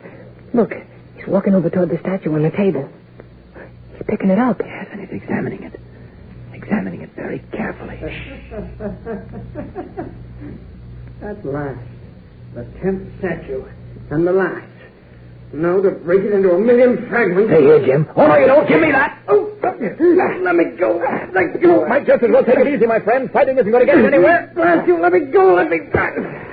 Boy, you hit him with a wallop almost as good as Superman. Oh, lucky punch. Looks like I've knocked him cold. Turn on the light, Jim. Yeah. Golly, Mr. Kent. You grabbed that statue out of his hand just as he was dashing it to the ground. Seemed like you covered the whole length of the room in a second. Oh, nonsense, Jim, nonsense. It was the moonlight playing tricks with your eyes, that's all. Looks like Toto the clown, or whatever he calls himself, is coming too. Maybe he'll be in the mood for talking now. Oh, what hit me? Never mind that. Unless you want to get hit again, you'd better start answering a few questions.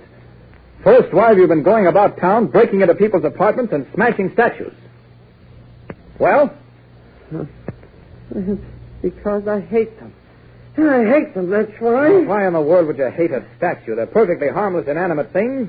What grudge could you bear against a statue? Mother, pin a rose on me, for I'm to be queen of the land. What in the name of... Mr. Kent, this guy's crazy. Or pretending to be crazy. All right, friend, just snap out of it. Now, what's this all about? Why have you been going about smashing these statues? Why does a chicken cross the road? Because I hate chickens. I hate chickens, you hear that? No, I don't. I hate statues. Yes, that's it. I hate statues. Let me get my hands on that statue. I'll show you how I hate them. I'll break that statue into a million bits. Stop that. He's crazy, Mr. Kent. Nutty as a fruitcake. Well, he may be, but I don't think so. All right, if you won't tell me why you've been smashing these statues, what's the reason for the costumes? Why are you wearing that clown outfit? And what about the pirate costume, the Mickey Mouse suit? There is the question. What question? To be or not to be? No, that's not the question. The question is, am I one man wearing 3 costumes or 3 men wearing 1 costume? Or possibly 1 costume wearing 3 men? It's all very confusing. It certainly is.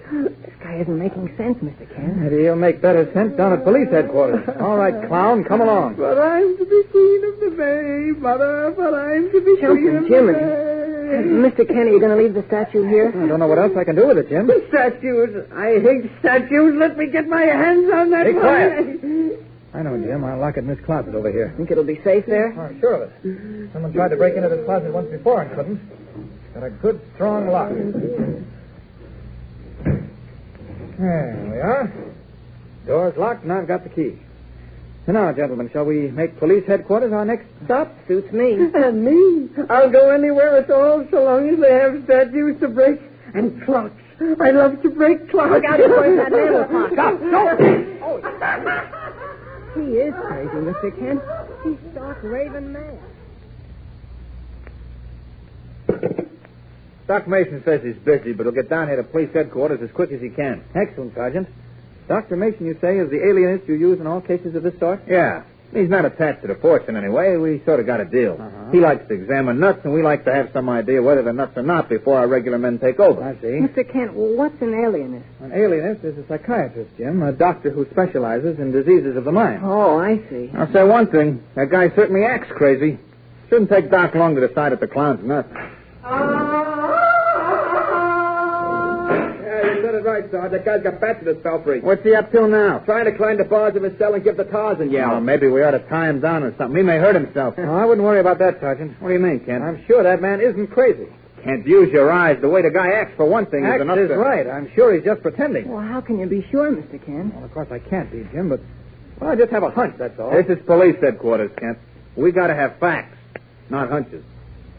Well, we'll know for sure as soon as Doc Mason gets in. What do you need with Mason? The guy goes around the clown's outfit smashing statues. He's in there now thinking he's Tarzan of the Apes, and you don't believe he's not? No, that doesn't prove anything, really. Now, Kent, don't you start.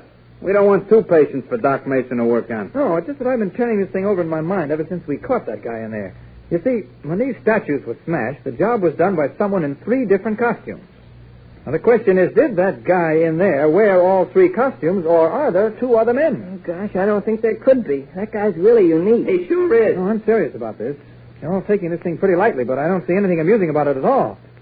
Something very strange going on here. Something a lot more serious and a lot more dangerous than we think. Well, what, for instance? I don't know. I've been trying to figure it out, and I can't. Well, it's like every other puzzle. Find the right key, and everything will fit into place.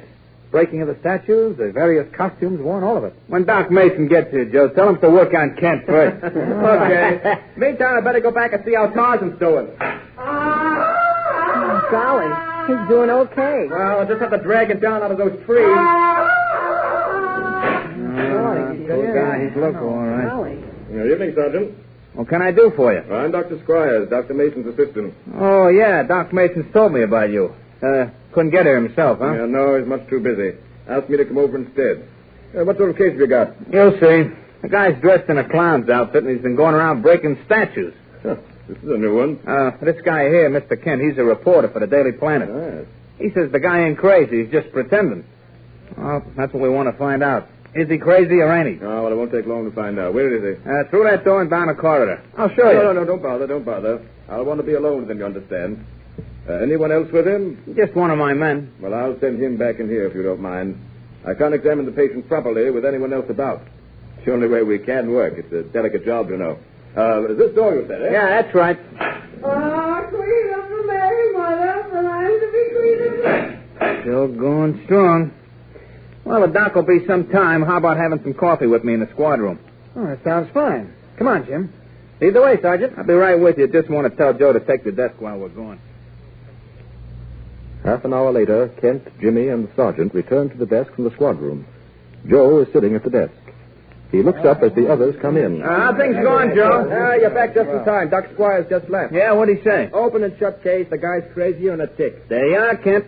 That just about washes up your theory, I guess. Yeah, I guess it does. Well, it'll make a good story, anyway. Funny, I did have a feeling, though, that fellow... Good evening, Sergeant. I made it as quickly as I could. Doc Mason. Well, I didn't think you was coming. Well, I told you I'd get down as quickly as I could make it, Sergeant. Yeah, but... Well, what about Doc Squires? Dr. Squires? What about it? Well, he just left. Oh, that's impossible. Dr. Squires is in California. What? Jumping grasshopper. Hey, now I'm going nuts. You mean to say that... Hey, wait a minute. What's Doc Squires look like? Short, stout, wears glasses. Dr. Squires who came in here was tall and thin, and he didn't wear glasses. Well, that was not Dr. Squires. There's something strange going on here, gentlemen. I'll say there is. Come on, Doc. I want you to have a look at that guy that thinks he's a clown. Very well, I'm going to Right back here. Now, here's the cell. And there he is laying on that cot. Joe, give me the keys. Gosh, Mr. Kent, they don't think... Easy, Jim. Easy. Well, now we'll find out if he... Well, Doctor? It looks as if you've had the wool pulled over your eyes. You mean... Yes. Man's dead. What? He's been murdered. Well, it looks as if Clark Kent and our friends are getting deeper and deeper into a most baffling mystery. Who is the murdered man? And why was he masquerading as a crazy clown? Also, who is the man who killed him? Don't fail to hear tomorrow's thrill-packed episode. Listen in every day, Monday through Friday, same time, same station. Tune in and follow The Adventures of Superman. By all means, don't forget to tune in to Superman tomorrow for another thrilling and exciting episode.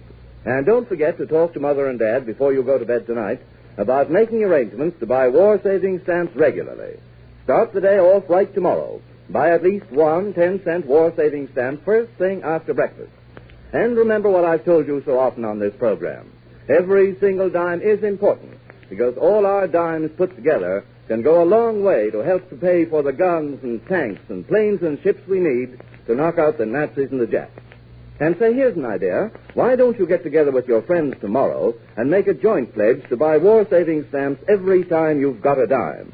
In that way, you'll help Uncle Sam smash the Axis, and you'll be doing your share to win this war. Faster than a speeding bullet. More powerful than a locomotive. Able to leap tall buildings at a single bound. Look, up in the sky. It's a bird. It's a plane. It's Superman.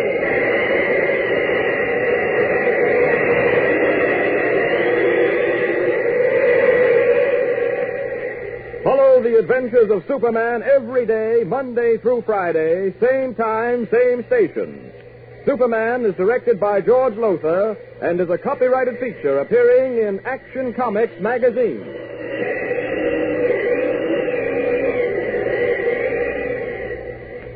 This is Mutual.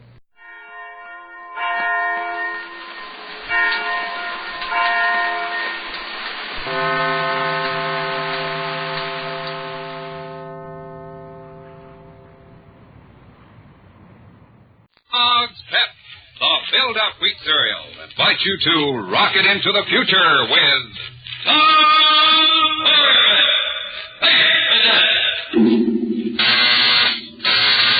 Stand by to raise ship. Blast off -5, 4, 3, 2, 1, 0. As roaring rockets blast off to distant planets and far-flung stars, we take you to the age of the conquest of space with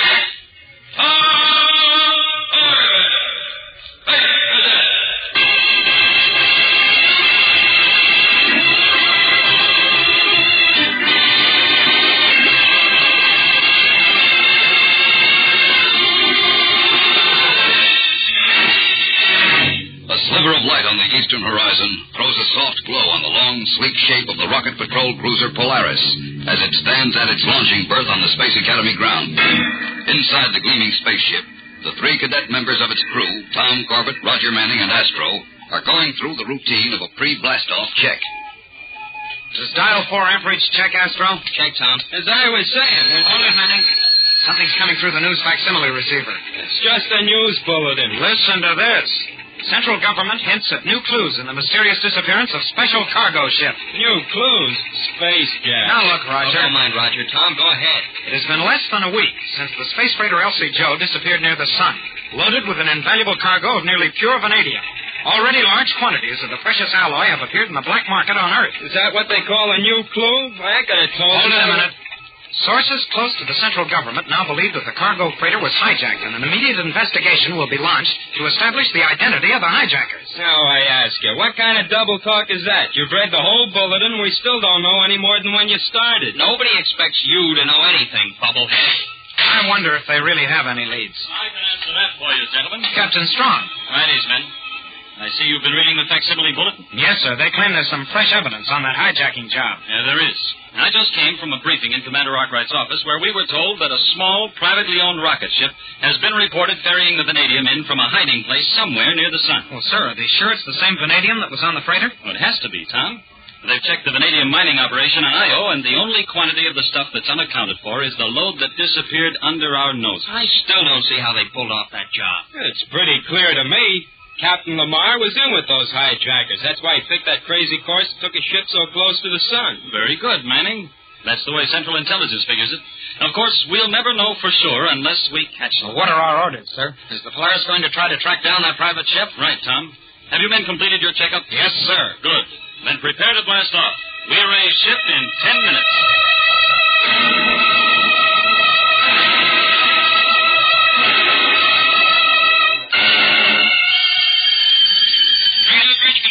What have you got, Manning? Spaceship, sir. Third quadrant. Position 2150. Solar guard or merchant? Neither, sir. It looks like the one we're after. Well, patch it down here. I want to see the scanner. Aye, sir. You've got it. Here, sir. It's in focus now. Yes. That's our baby, all right. Call them, Tom. Tell them to prepare for boarders. Yes, sir. Polaris calling. Identify yourself and stand by for a boarding party. Spacecraft in position 2150. Identify yourself and stand by for an inspection party. Oh, they're not answering, sir. Manning, alter course to intercept them. Aye, sir. Control deck to power deck. Stand by, Astro. We may need auxiliary power for maneuvering. Standing by, sir. Captain Strong, they're making a lateral sweep and firing auxiliary rockets. Astro, give me full space speed. Manning, keep the fix on them. We can overtake them. Oh, no, sir, we can't. They're pulling away. Oh, it's impossible. We're at top speed. Just the same, sir, they're getting away. She's too fast for us. We can't overhaul her.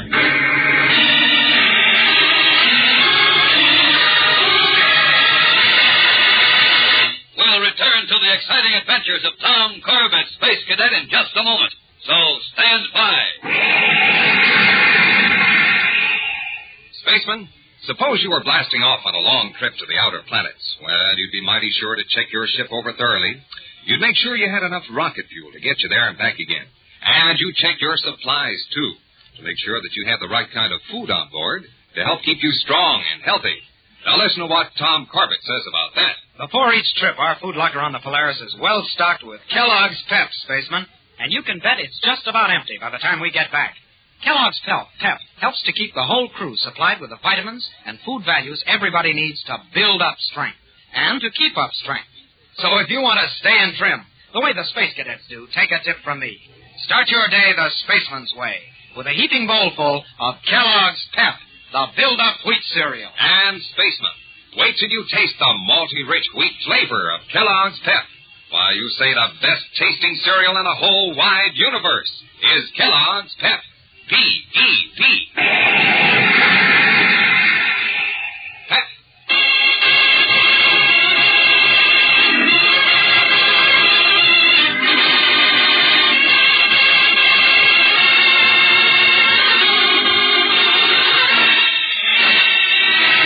While on patrol duty in space, the rocket cruiser Polaris attempts to intercept an unidentified spaceship suspected of carrying vanadium that has bbeen hijacked from a government freighter. But to the utter surprise and chagrin of the Polaris crew, the renegade craft easily outdistances them and disappears. It's no use, Captain Strong. She's so fast we can't even get a fix on her anymore. It's incredible. I never saw anything like the way that ship pulled away from us. It was those auxiliary rockets she carries that did it. That must be the fastest spaceship in the universe. You're not just blowing your jets, Roger. That ship can really move. Tom, get out a general C-Chute to all patrol ships. Tell them to be on the lookout for that craft. Aye, sir. Polaris to all patrol ships. Polaris to all patrol ships. Watch for unidentified spaceship, believed to be the vanadium hijackers, moving at extremely high speed. Course undetermined. If any patrol ship does spot her, Captain Strong, how are they going to overhaul her? I don't know, Astro, but we'll have to find a way. Well, if we could isolate that ship in some single quadrant, Captain, one of our craft might be able to shoot her down. That's what I had in mind, Roger. Rocket signal Ryan. Calling the Polaris. Here comes something, Captain. We read you, Orion. Go ahead. I just spotted the unidentified craft. Coordinate 614567 by 434422. Check those coordinates, Roger. Yes, sir. You were right about her speed. Our attempt to overhaul her failed. She refused to answer our ID request and we lost touch. We're going to maintain the search. Thanks, Orion. Keep us posted. Spaceman's luck. End transmission. Sir, with their report and ours, I think I've got a fix on her course. Well, where's she headed, Manning? At the moment, sir, right toward the sun. All right, men. Prepare to alter course. We're going to follow her in as far as she goes.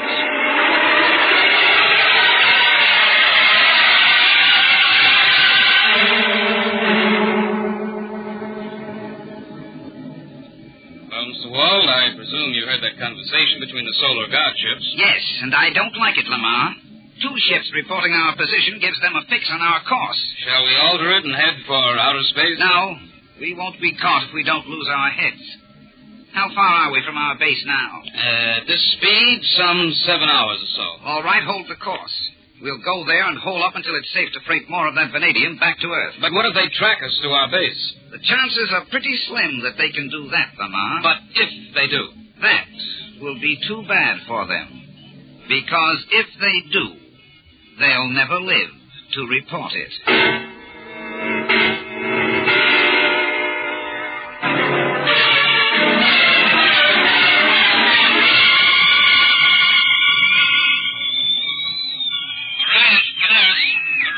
Polaris. Nothing further to report. All patrol ships alerted. In transmission. Well, Captain Strong, that's that. Nothing to report. It looks like a clean getaway for those hijackers. I wonder, Tom. Say, Astro, let's see that space chart again. Here you are, Chip. Now, according to the fix we had on that ship, it was headed toward the sun, right, Manning? Yes, sir. Not far from where the cargo ship was hijacked. You'd almost think they had their base on the sun. That's impossible. Look, Bubblehead, you don't have to tell me that. Look here on the chart, fellas.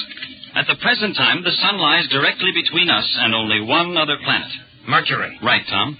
And since the LC Joe was hijacked very close to the sun, wouldn't it seem logical that the hijacker's base would be relatively close by? Well, that makes sense to me. Sure. Now, it looks to me as if we scared them, so they put on full speed and headed for their base, which is probably near here someplace. Sounds right.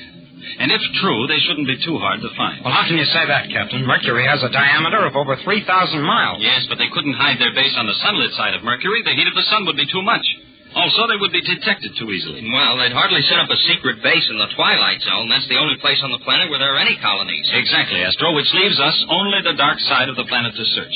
Now, my guess is their base will be hidden there. Probably as close to the Twilight Zone as possible. The dark side of Mercury. Oh, that's about as cold as Pluto. Yeah, it's not exactly a pleasant place, but that's where we're going to have a look. If I'd have known this, I'd have worn my electrothermal underwear. Cut your jets, Roger. This is serious business. All right, men. Get to your stations. We're headed for Mercury.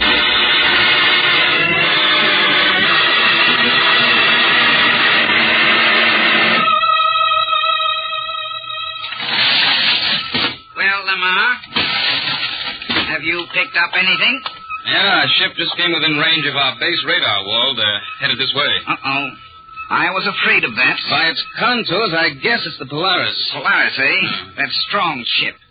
We've got to be careful of them. He's got a pretty good cadet crew. I know. The Polaris was our escort ship when we pulled this job. I almost didn't shake them. How long will it take them to get here? Well, they should be in this latitude in another 10 minutes. Of course, they may pass right over. After all, this base is pretty well hidden. Don't be a fool, Lamar. Our huts are bound to lose some heat no matter how well insulated. This makes it possible for their sensitive detectors to locate our base while still hundreds of miles away. Well, then what can we do? I've got a little surprise for them. Look here, Lamar. Ever see one of these? Looks like an electron beam projector. Right. It's an old weapon, but a good one. It will short out any electric circuit in a radius of as much as a mile. But that's no good against the Polaris World. Every rocket ship in the last 50 years has had counter-equipment triggered by the beam itself. I know that, but I'm not going to use it against the ship, Lamar. I'm going to use it on the crew. You'll see what I mean when the time comes. I won't have long to wait, then. Look at that screen. Oh, they're entering the dark zone. What's their altitude? Down about 60 miles. They've reduced speed, too. They're searching for our base. Okay, let them find it. We'll be ready for them.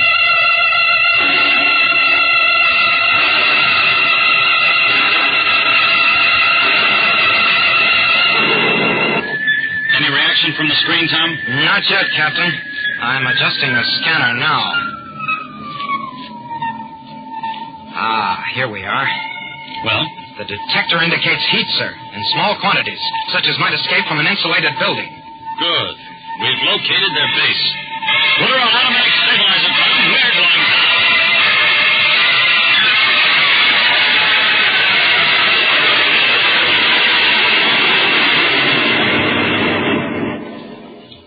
Landing completed, Captain. Now, good work, Astro. Come on up here.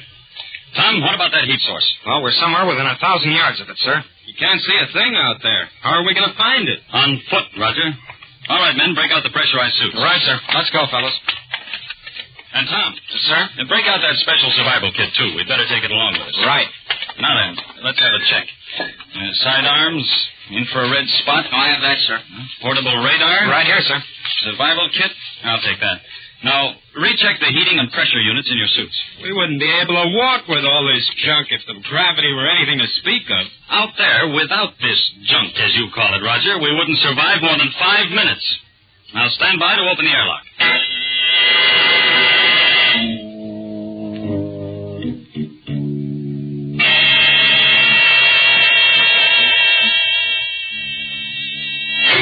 There they are, Wald. They're coming out of the Polaris airlock now. All right, Lamar. Turn on the beam projector. Here it goes. Let it warm up before you focus the beam. It'll be ready in a minute. But you still didn't explain what you're going to do with it. Let me get at that view plate. No. This has to be focused exactly right. Give me the precise range. The ship or the crew? The crew, of course. 250 yards. Good. Well within the most effective range. It should work perfectly. But that beam isn't powerful enough to stop a man at any range over 10 yards. No, but it's effective enough to short out the heating units in their spacesuits. The heating units? Sure. Without those, how long do you think they can be active out there? By Jupiter, they wouldn't last long. What an idea. All right, Lamar, stand by. Just a few more yards, and we'll let them have it.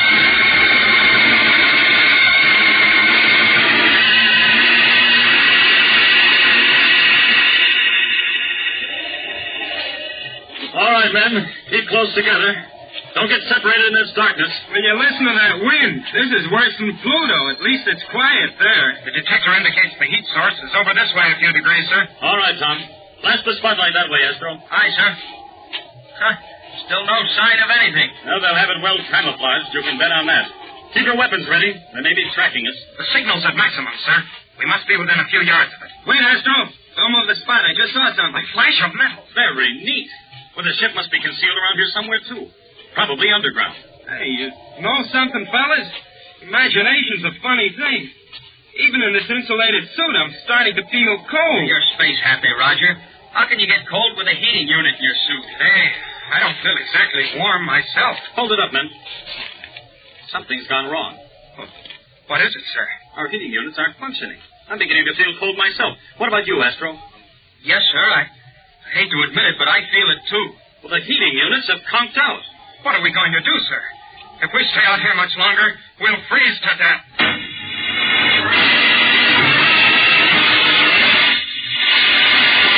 We'll return to the exciting adventures of Tom Corbett, Space Cadet, in just a moment. So stand by.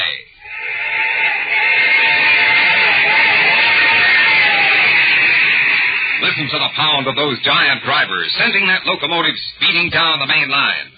Well, that's only one of the 16 exciting action pictures you can see in the Magic Moving Picture Eye series. And you get a Magic Eye free at no extra cost in every package of Kellogg's Pep.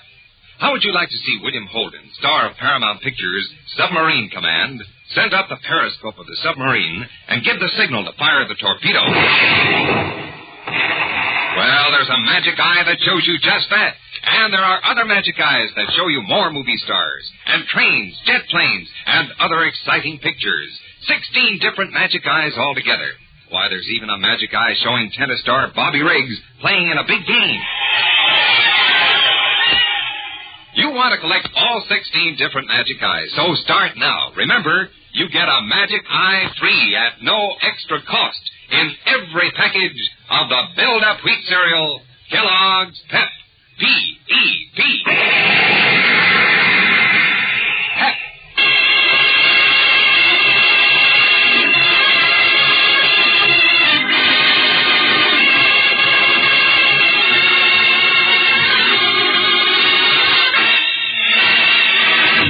In the merciless cold of the dark side of Mercury, where the temperature stands at almost absolute zero, 4 figures huddled together against a howling gale, their spacesuits rendered useless as protection against the elements, now that the vanadium hijackers have caused the heating units in them to cease operation.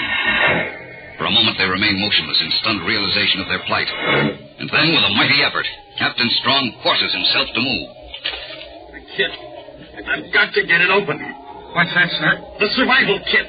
What good is the survival kit now? It can save our lives. If I can rip it open. There. That does it. I'm numb. Here. Emergency batteries. Quick, Tom. Attach this to your heating unit mechanism. Yes, sir. There's one for you, Astro. Manning? And I've got one, too. My fingers. They're so stiff I can hardly move them. Hurry. There's no time to lose. There. Yes, I've got it. I've got mine, too. Oh, my feet. Your extremities may hurt for a minute as the circulation starts again, but it won't last too long. My ears feel like they're going to drop off. Great galaxy, I didn't know how cold a man could be. So we'll be all right soon. But not for long. These are only emergency batteries. Well, then, we'd better get back to the ship fast. Not yet. We've still got a chance to capture those men. How, sir? Roger. Astro, lie down on the ground here. You say lie down, sir? Yes, as though you'd collapsed. Come on now. Be quick. We've got to work fast. Okay, sir. Come on, Roger. Hit the deck. Now, we're going to try to trap these men out in the open. When they spot you two lying here, they'll be sure you collapsed from the cold. They'll think that Tom and I are somewhere behind you. Oh, I get it, sir. Astro and I are the decoys. That's right. Now, when they come out here to investigate, we'll be ready for them. Sounds like it might work at that. It's got to work. All right, Tom. You come with me. Yes, sir. But what if those men don't show up before these emergency batteries go dead? Well, that's the chance we've got to take.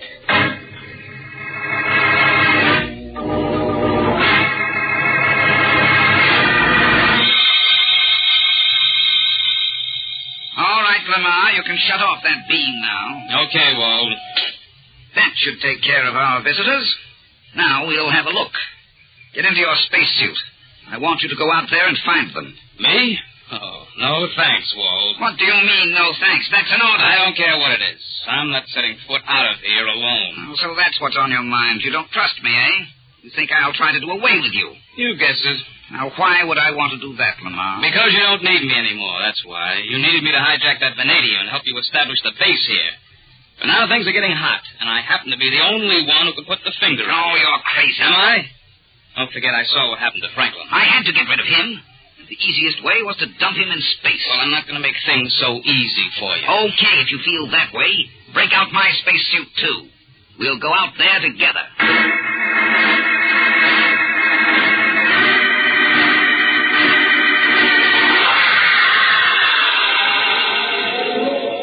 I'm afraid our trap's not going to work, Captain Strong. It's beginning to look like it, Tom. We can't wait much longer. These emergency batteries will conk out any minute now. Hold it, sir. What is it? Look over there. That big boulder. Say, well, for a second it seemed to be moving. It is moving, sir. Look, it's the entrance to their underground hideout. 2 men are coming out. Stay down and keep them covered. Don't worry, sir. I sure will. Don't make a move now. Hey, they're going over toward Astro and Manning. That's just what I was hoping they'd do. Now we can move in behind them. Come on, Tom. I'm with you, sir.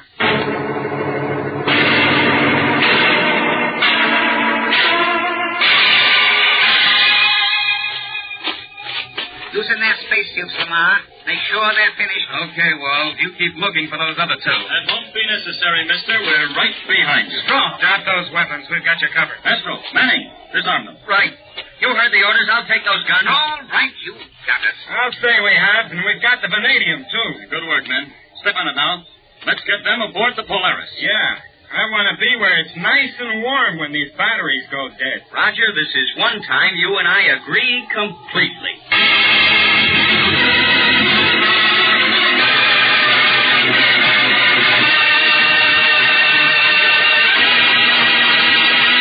Don't miss the next action-packed adventure with Tom Corbett, Space Cadet.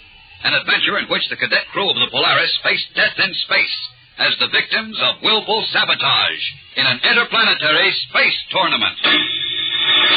Tune in, same time, same station, for the next thrilling interplanetary adventure with Tom Corbett, Space Cadet.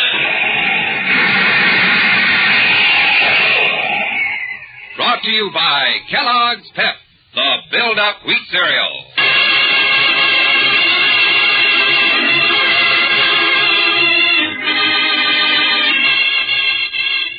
Tom Hiram Corbett, Space Cadet, starring Frankie Thomas, can also be seen on television and appears in the comic sections of many of America's leading newspapers.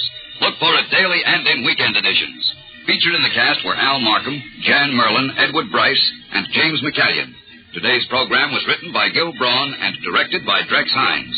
Jackson Begg speaking. Kellogg's Raisin Bran has a secret. Kellogg's Raisin Bran has a secret. And what a secret!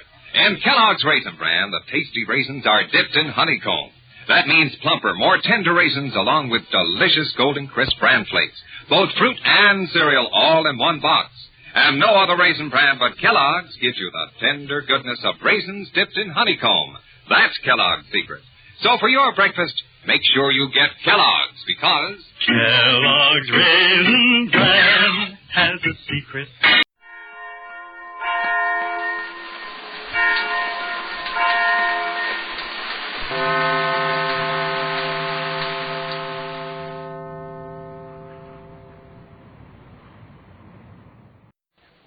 Tired of the everyday grind?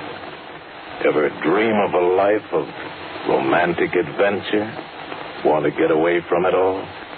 We offer you Escape. Escape, designed to free you from the four walls of today for a half hour of high adventure.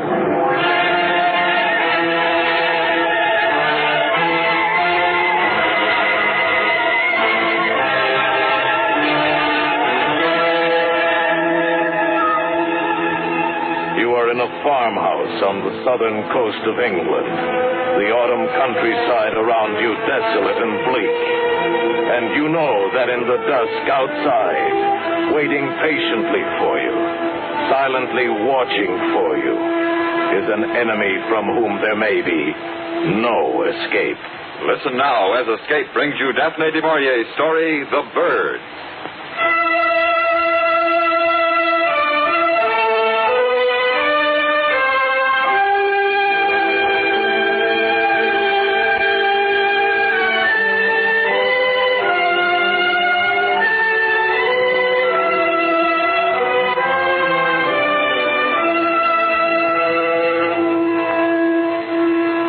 On December the 3rd, the wind changed overnight, and it was winter. Until then, the autumn had been mellow, soft. The earth was rich where the plow had turned it. I didn't do the plowing, no. My wartime disability had seen to that. They gave me mostly the lighter repair jobs to do in the 3 days a week that I worked at the farm. Deborah and I had taken a cottage up here to try again, for the sake of the children. And it seemed to be working fairly well. I enjoyed my work on the farm. It was pleasant to pause at midday to eat the lunch that Debbie prepared and brought for me. We'd sit there on the cliff while I ate, and we'd watch the birds. So many of them, Max. Yes. Oh, the autumn's better than spring for watching them. So far. Oh, well, in the spring they're content, they're full of purpose, they know where they're going, there's no delay. But then in autumn it's different. The birds that don't migrate seem to follow a pattern of their own. Pattern? Great flocks of them here on the peninsula. Restless, uneasy, wheeling, circling, coming to rest and flying again. The land birds and the gulls down there in the bay. Strange sort of rhythm in their movements. They don't really go anywhere. Doesn't seem to be any purpose to it. No. Or if there is, we don't see it. Restlessness. They're more restless this year than usual, seems to me. Do you know, this morning 2 gulls flew so close they knocked off my cap? You said yesterday when the school bus let her off, there was quite a few of them overhead as if they'd been followed. Oh, well, I suppose it means a hard winter. They always seem to know. Perhaps a message comes to them in autumn. A warning. About winter. And about death. Nat. Many of them will die, and I think they know it. Perhaps they feel they have to spill their emotion out before they die. Like people who know their time is up and run about stupidly driving themselves. You wouldn't talk like that, Nat. That black side of you that stirred up the trouble between us before. Well, I'm sorry, Debbie. But it's come over me lately as I've watched them. The land birds mingling with the sea birds in a sort of strange, unnatural partnership. Land and sea. And life and death.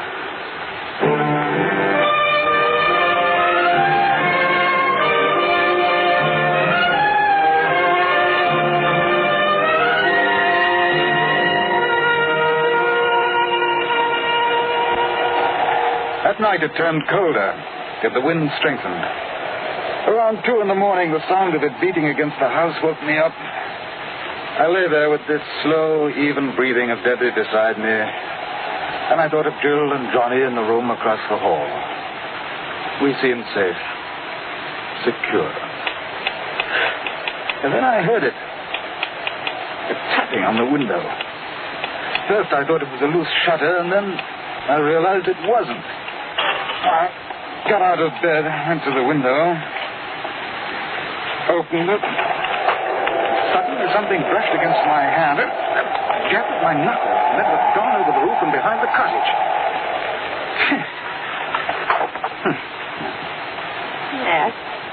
What's it? It's all right, Debbie. It was a bird. I don't know what kind. Bird? Wind must have driven it against the window, so my hand's wet. It's blood. A Degatron blood. That's cute, Nat.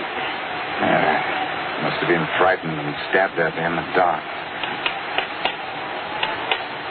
Well, but the...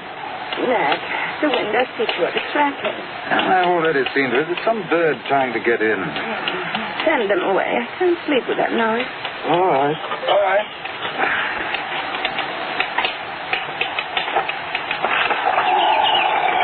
With you. Why, you little... Stay away from my face. Out! Get away! Never in the world. Did you see that? There were half a dozen this time. They went for me. They tried to peck my eyes. Oh, yes. I'm not making it up, Dick. What? What? It's Jill. Go see what's the matter. Right. Coming, Jill. Where's Johnny? Under the blanket. What's the matter? Quick, get the children out of here. Bird. The room comes bird. And my leg. Get the children out of here and shut the door. Quick. I pushed them out of the room, and now I was alone with the birds. I seized a blanket, and I used it as a weapon, sweeping it right and left. And I could hear the thud of bodies, but they kept coming at me. They jabbing my hands, my head, trying for my eyes with beaks as sharp as pointed forks. And I wrapped the blanket around my head, beat about with my bare hands, blindly. I don't know how long I fought them. Finally, the beating of wings lessened, and then... But still, I unwrapped the blanket from my face. The cold gray dawn had seeped into the room. The floor was littered with the tiny corpses of the birds. Robins, finches, sparrows, larks. Some had lost feathers in the fight. The others had blood. My blood on their beaks. Sickened, I went to the window. The fierce sea broke harshly on the day. But there was not a bird in sight. Not a sparrow chattered in the hedge, no early thrush or blackbird pecked on the grass for worms. There was no sound at all but the east wind and the sea. Ned? I'm all right, Debbie. Oh, I didn't know. We're covered with blood. Some of it's the birds. Look on the floor. Oh. So many of them. Yeah, 50. I counted them. It's horrible. Come on, darling. I'll clean the room later when I have more stomach for it. It must have been gas before. Are the children all right? Yes, I put Jill to work making tea. Johnny's in our bed just now asleep. Not why. The birds? Well, it must be the weather. The sudden change confused them. It has to be that. The tea's ready, Mommy. Oh, good. Did you drive away the birds? Yes, they're all gone now, Jill. I hope they won't come again. Perhaps if we put breadcrumbs for them outside the window, they'll eat that and fly away. Yes, dear. I've already had breakfast. I better hurry or I'll be late for the school bus. But, I'll walk with you to the road, Jill. Yes, I think that'd be a good idea. I'll go get my coat and book. I didn't want her to walk alone. Matt, stay they wouldn't come back again. All right. I'll go over to the farm and find out if they heard anything during the night. You keep all the windows and doors closed, Debbie, just to be on the safe side.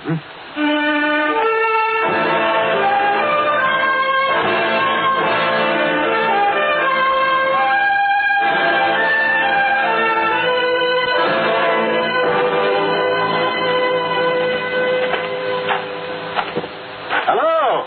Anyone about? Mr. Hawkins. Was the mystery around, Mrs. Trigg? Summer's about, but can you tell me where this coal is coming from? Russia? I've never seen such a change, and it's going on, the wireless says. Something to do with the Arctic Circle. We didn't turn on the wireless this morning.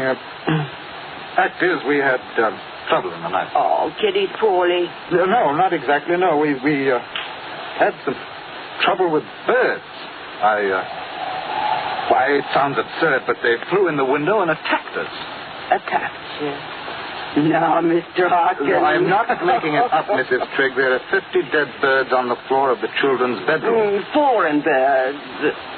No, the kind you see about here every day. Really? Well, you ought to write up and ask the Manchester Guardian. They have an officer.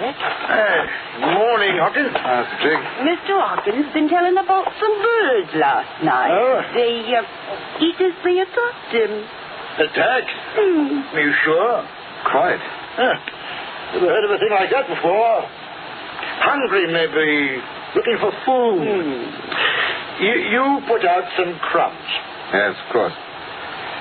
I'll be up tomorrow as usual. Good morning. Ordinary birds, he said. Attacked him. Now, what did he take us for, coming around with a story like that? He's a strange one, he is, with those superior airs. You see the look he gave us when we didn't swallow his story? Attacked him. I think he reads too many of those books.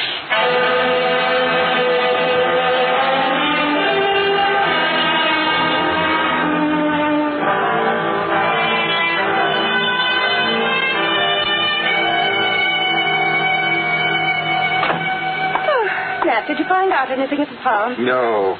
The Triggs' brilliant advice is to put out some crumbs. Debbie, I looked all around this morning. There's not a single bird in sight outdoors. Where've they gone? I don't know. The Triggs had no trouble last night. Not only that, they clearly thought I was imagining it. Oh, I heard Trigg mutter something about my superior airs and reading too many books as I walked away.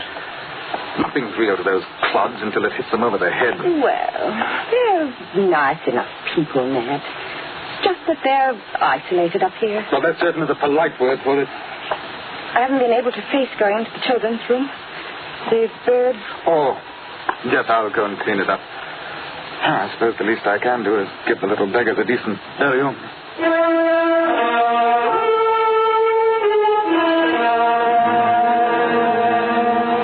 I dropped the dead birds into a sack, went down to the beach to bury them. The wind was bitter cold. I dug a pit in the sand with my heel and started to empty the sack into it, but the wind caught the birds and whirled them along the shore. There was something ugly in the sight, but the tide would take them when it turned. I looked out at the crested breakers, and then I saw them. The gulls, out there riding the seas. Thousands, tens of thousands. They rose and fell in the trough of the sea like a mighty fleet at anchor, waiting for the turn of the tide. Waiting. They stretched as far as my eye could reach. They covered the sea. I started up the steep path home, almost running. Someone should know of this. Someone should be told. But who? And then as I opened the front door, I saw Debbie beside the wireless listening. Damage and even attacking individuals. It is thought that the Arctic airstream is causing the birds to migrate south in immense numbers, and that intense hunger may drive them to attack human beings. Householders are warned to see to their windows, doors, and chimneys, and to take all precautions for the safety of their children. Further bulletins will be issued later. They've been repeating it every few minutes since you left. Well, perhaps now those empty-headed idiots at the farm will know that I was... You saw them almost... Dad. Oh, don't talk rot, Debbie. It's just that when people with half a brain try to tell me that Can't you forget that superior attitude of yours even now? Don't use that word superior to me. I'm sick of it. So am I, Nat. So am I. You... Oh, I'm sorry, dear. This thing has made me a little nervy, I guess. Yes, I'm sorry, too, Mattie. Nat, one of the bulletins said the birds seemed to be waiting. For what? I don't know. They said the birds are hungry. What are you doing? No, the hammer. I'm going to get some boards and see to the doors and windows as they tell you to. You think they could break in with the windows shut? There's sparrows and robins and puff. How could they? I wasn't thinking about the smaller birds. I was thinking about the gulls. The gulls? Debbie, have you ever been close enough to get a good look at a gull's beak? There must be 100,000 of them out there, riding the sea, waiting.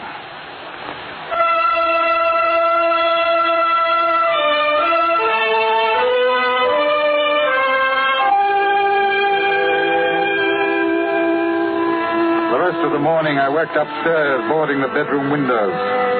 And I wondered whether they'd take these precautions up at the farm. I doubted it. It probably a joke to the Triggs. But according to the wireless, it was no joke. At first, some of the bulletins had been light in tone, but as the morning wore on, the concern in the announcer's voice became more and more apparent. Well, after I finished upstairs, I took the rest of the lumber down, boarded up the lower floor windows. What they ought to do is call the army out and shoot the birds. That would soon scare them off. Debbie, how are we off for food? Now, Nat, whatever next. Now, never mind. What have you got in the larder? Shopping in it tomorrow, you know that. I don't keep uncooked food hanging about. It goes off. But I can put some things in tomorrow. Tomorrow? It's only 3 in the afternoon, and it's almost dark. What? Why, yes. Sky. Looks so heavy. Nat, what's the matter? You've gone quite white. Look. The tide's turned. The gulls. They've risen. Circling over the sea. Not a sound from them. Nat. I'm going for Jill. I'll wait for her at the bus stop. You keep Johnny inside and keep the door shut.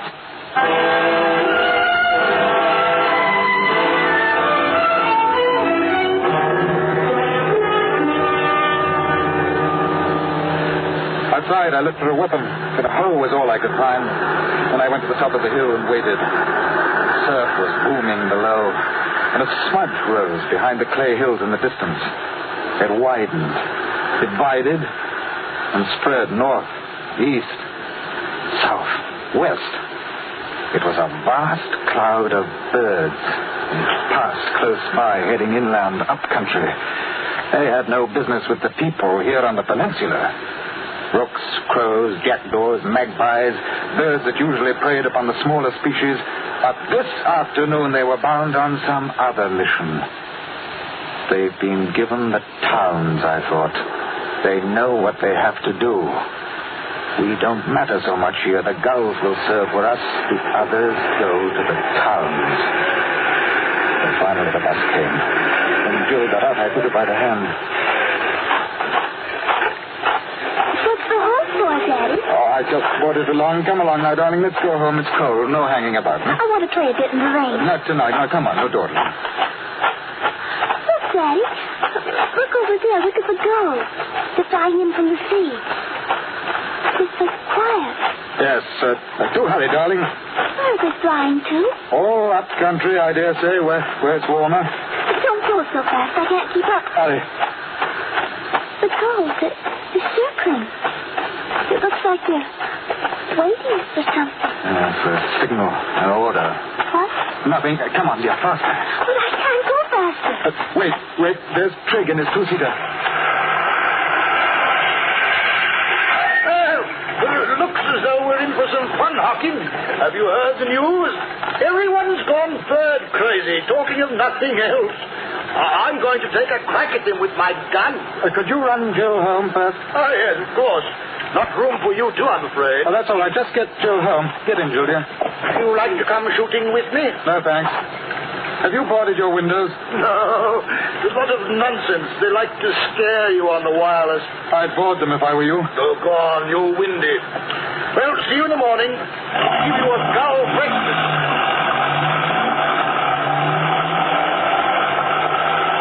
I watched Trigg drive Joe toward the cottage, and then I followed on foot.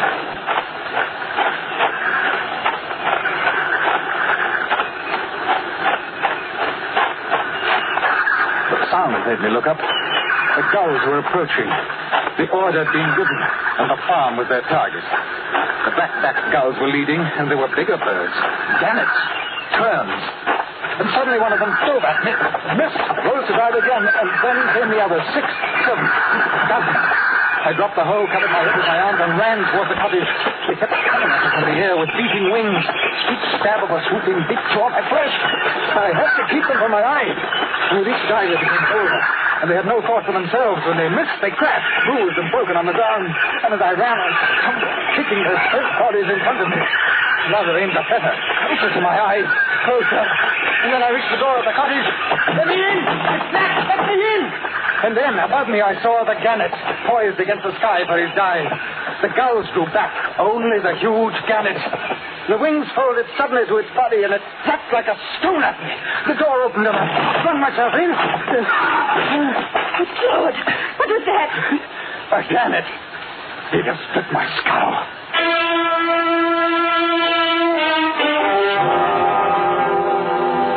Better now? Yes, thanks. You're quite the wound dresser. Are the children? In the other room, I didn't want them to see you that way. No. Your hands are the worst. I'll be all right. We'd better all sleep here in the kitchen tonight. I'll bring down the mattresses. All right. I'll pick something tasty for supper and we can prepare. Wait. That sound. What is it? The birds crowding against the outside of the house. They're trying to find a way in. Matt. No, they can't get in. I tell you, they cannot get in. The boards will hold. For how long? How long? Here. I'll turn on the wireless. Drown them out. Yes, better? Yes. Anything so I can't hear the whole of it. It's only the food that worries me, Debbie. But now I've noticed that the birds come in with the tide, but the tide will go out about 9 tonight, and we should have a lull of about 6 hours. I could slip out during that time and go to the farm, see if they can give us something. Here's London. A national emergency was proclaimed at 4 o'clock this afternoon. Yes. Measures are being taken to safeguard the lives and property of the population, but it must be understood that these are not easy to effect immediately, due to the unforeseen and unparalleled nature of the present crisis. It is absolutely imperative that everyone remain indoors until further notice. The birds, in vast numbers, are attacking everything in sight. The population is asked to remain calm and not to panic. There will be no further transmission from any broadcasting station until 7 a.m. tomorrow. It's like this all over again. All over. Steady. About supper, let's forget it. Let's all just try to get some sleep.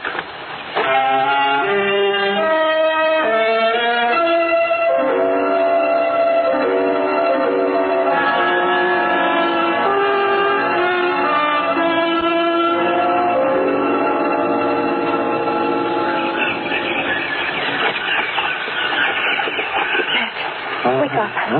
Matt, they're back again. What time is it? A little after 3. The tide's come in again. There's been a queer smell the last few minutes. Rather like burned feathers. What? Burned feathers? The chimney. I forgot to keep the fire up. It's coming down the chimney. No. Where's the oil? On the shelf. Yeah, it's squeezing through the chimney. Stand back. They just throw the oil on the coal. That'll get them. Dad, I can't stand it. Get me paper, wood, anything it'll burn. Hurry. Their charred bodies kept dropping down the chimney. I raked them to one side, but more came. I threw on the rest of the oil. We piled papers on it, kindling, anything. The flames roared higher. More bodies. The stench was unbearable. I kept at it. Finally, they gave up. I And I went over to the base and I was sick.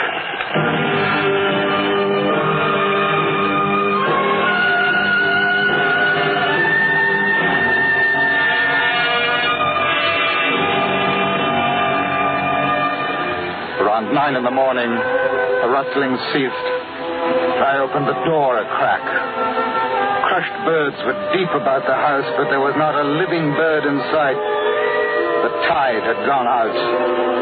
Now was my chance to get food and fuel. I ran all the way to the farm. There was no smoke from the chimney. I came round the corner of the house and stopped in the doorway, almost covered with dead birds, were Mr. and Mrs. Trigg. What was left of them. Beside him was his gun. Beside her, a broken umbrella.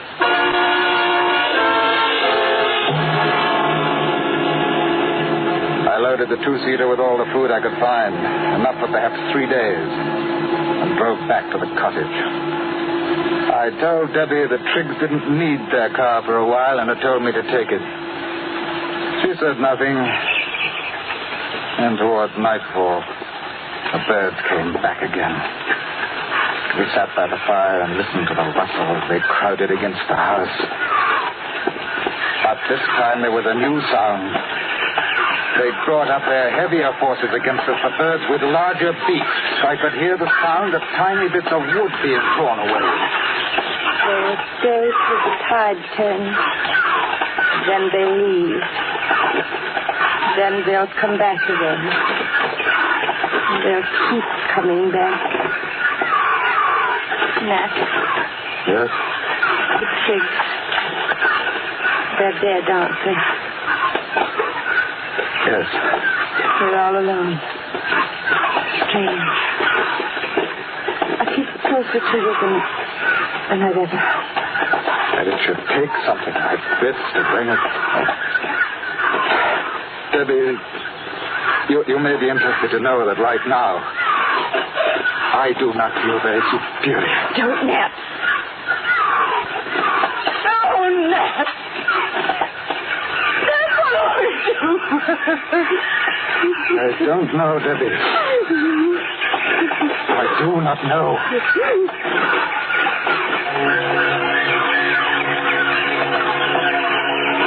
I listened to the sound of the splintering wood. And I wondered how many million years of memory was stored in those little brains, behind the stabbing beaks, the piercing eyes, now giving them this instinct to destroy mankind with all the deft precision of machines. The switched on the wireless was dead. I reached for the cigarette. There was only one left in the packet. I lit it. I threw the empty packet on the fire and watched it burn.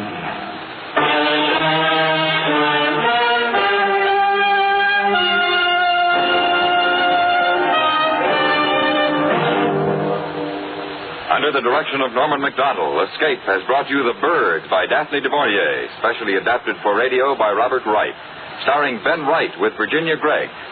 Featured in the cast were John Daner, Ann Morrison, Ann Whitfield, and John Dodsworth. Your announcer, George Walsh. The special music for Escape is composed and conducted by Leith Stevens.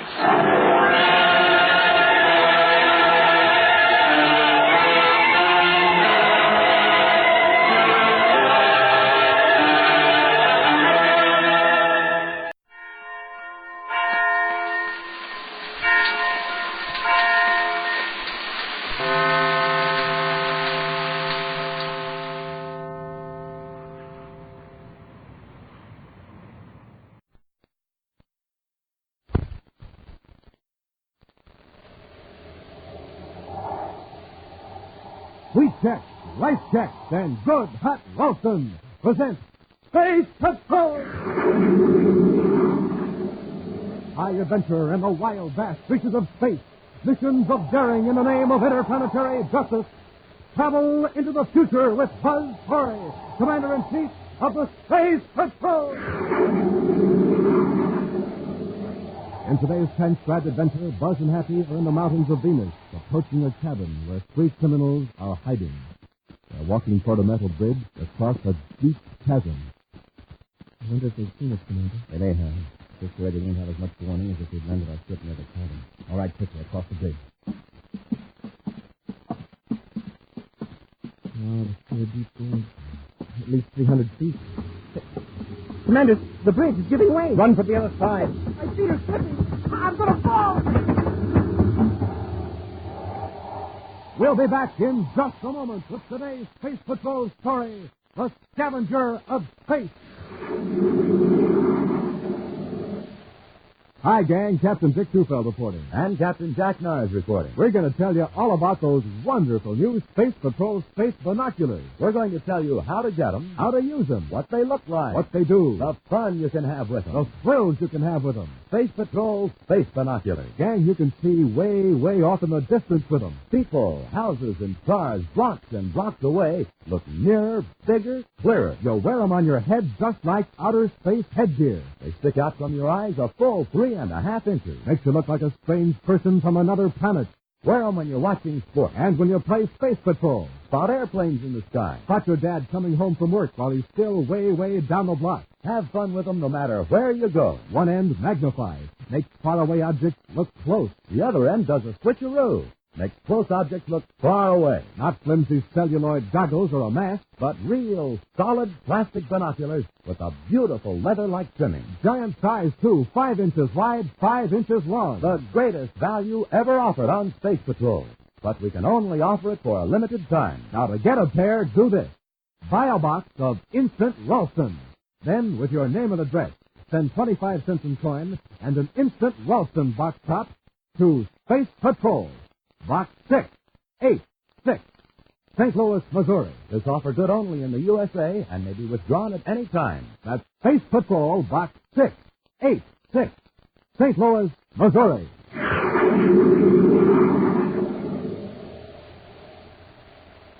In Lowell City, on the planet Mars, is the head office of Carlyle McCrae, president of a very profitable interplanetary business, the business of reclaiming and repossessing metals and chemicals.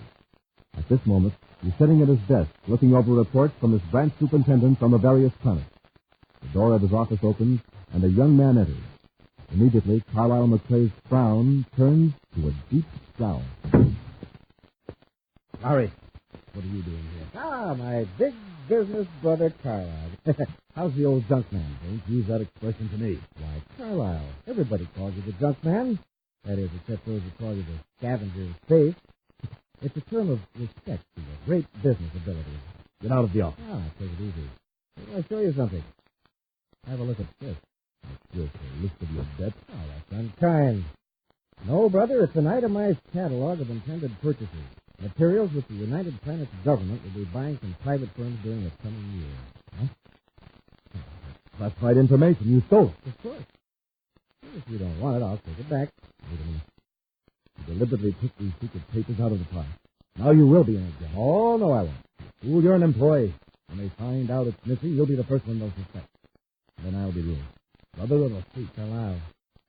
Why don't you shut up for a change and just listen? In the first place, I didn't take them out of the file. And no one will suspect me because I went on leave of absence from the commission office 3 days before the papers were taken. Then how did you get them? I'm trying to tell you. The head of my department's an incompetent character named Donald Hall. Yes? He can't keep up with his work during office hours, and he doesn't want the higher-ups to find out. So he's been taking some of his work home over the night. You hijacked him one night and took the papers. Yeah, you catch on quick. Does he know you did it? No.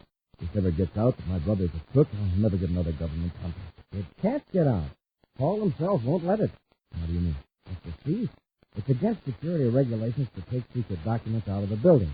Now, Donald Hall isn't going to admit he violated regulations, so he'll cover up the theft somehow to protect himself. You know, Larry, that certainly does you. Thanks, Charles. Now, if you think this information can be of use to you... Of use? Oh, why, we can clean up.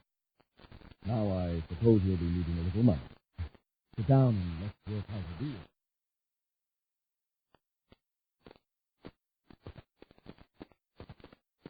Donald Hall's office is over there, Happy. Oh, I see it, Commander. United Planets Purchasing Commission. Mr. Hall seemed very upset about something, but he wouldn't tell me what it was over the phone. Mr. Hall? Commander Corey, something awful has happened. Oh, Can I speak to you? it's all right. This is Cadet Happy. How do you do, Mr. Hall? Fine. Commander, I want to show you something. Will you come this way, please? All right. Come on, Happy. The filing cabinet. This morning I opened this one to get some documents and found this. It's sort of a spooky tote. Exactly. What is it? This drawer is supposed to contain classified information. Somebody has apparently poured acid in here and converted all those papers to this soggy, indistinguishable mess. Who has access to this file? Why, all of the employees in my section. 18 to be exact, including myself. Why would anyone do a thing like this? It's obviously sabotage. A deliberate destruction of these documents. Perhaps. We'll find out quick with the brainograph. Brainograph? Yes, I'll put all of your employees through a brainograph test. If they know anything about this, it'll show up. Are they available for a test? Why, yes. Except one. He's away on a leave of absence. He's been gone for several days. We'll test him anyway. If he's innocent, he hasn't anything to worry about. Who is he? Larry McRae. I believe he went to Mars. Lowell City, to be exact. We'll look him up. All right, now if you'll show me an index of those destroyed documents and a list of your employees.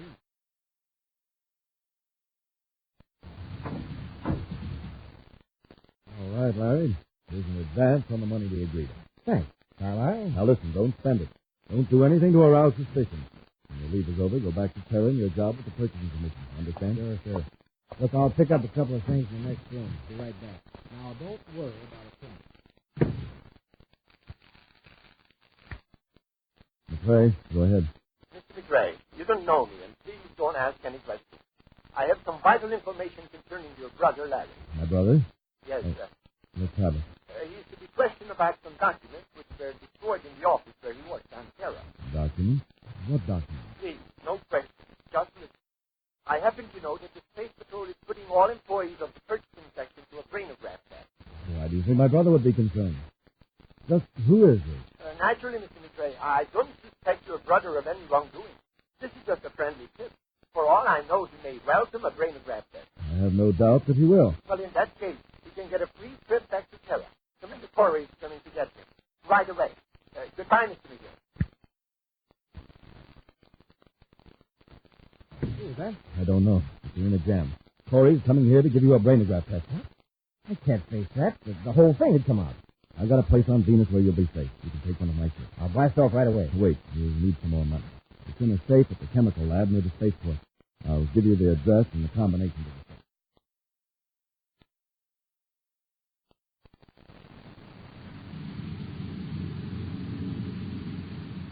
Take the diagonal ramp at the next corner, Happy. It's the surface car cutoff lane to Sector C of Lowell City.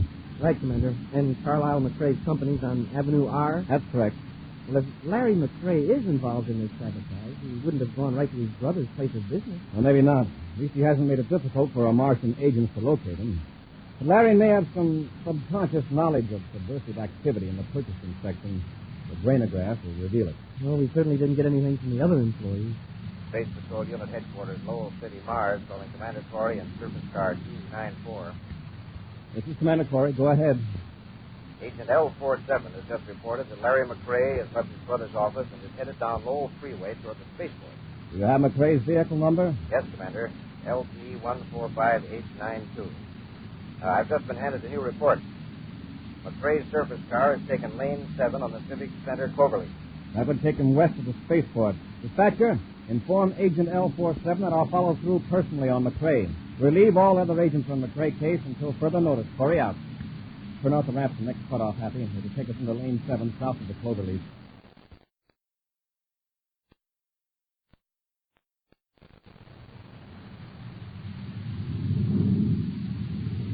I've sighted Larry McRae's surface car, Hap, through the space binoculars.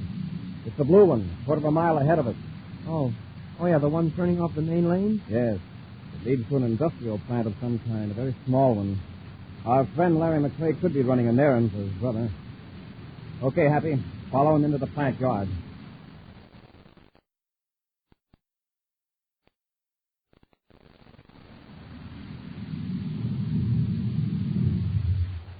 Let's go, Happy.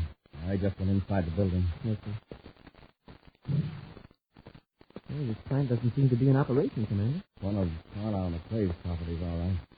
McCrae Synthetics assigned to it. I thought he was chiefly in the junk business. Only in a very general sense.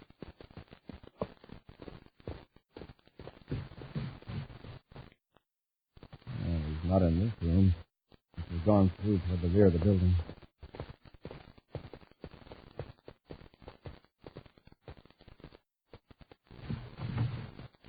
What do you want? Are you Larry McCrae? Yes. I'm Commander Corey. What do you want with me? Mr. McCrae, a file drawer full of documents has been destroyed at the Purchasing Commission offices back on Terra. I don't know anything about it, Commander. Your department head, Mr. Hall, told us you'd left Terra before the sabotage occurred, but we'd like to give you a brainograph test. What for? If you don't think I have anything to do with it. All the other employees have taken the test. There's a possibility that subconsciously you might have a slight clue that would point to the guilty party. What if I refuse to take the test? If you're innocent, why should you refuse? But in a case of this kind, I'm afraid you don't have any choice. Okay? Oh, yes, I do. Commander, he's got a razor. I'll take that gun, McCrae. You need some help, Commander? Oh, thanks, Happy. What a spot, Commander. I'd say Larry McCrae had a lot more to do with those destroyed documents than Hall thought. I remember what you said in Hall's office about the sabotage being used to cover up a theft. Looks like you sure were on the right vector with that one, sir. Keep an eye on him, Happy. I'm going to phone Space Patrol headquarters here in the city and arrange for them to take Larry back to Terra right away. I'll watch him, sir.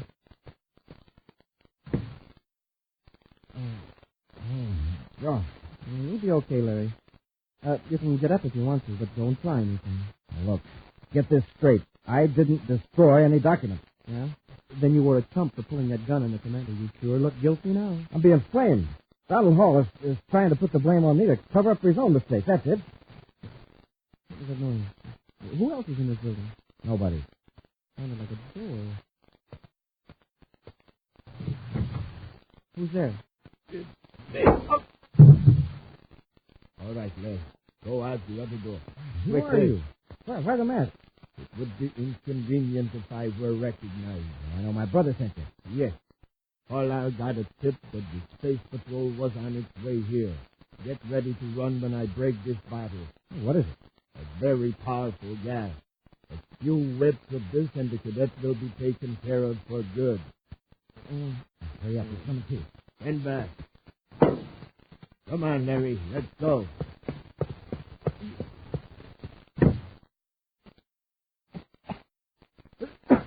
Commander, Commander.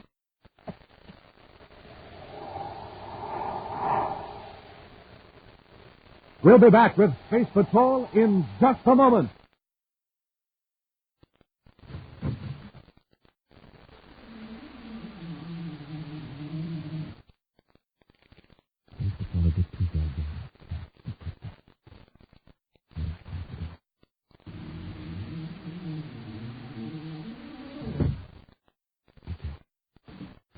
Here's a secret Buzz Corey wants you to know about.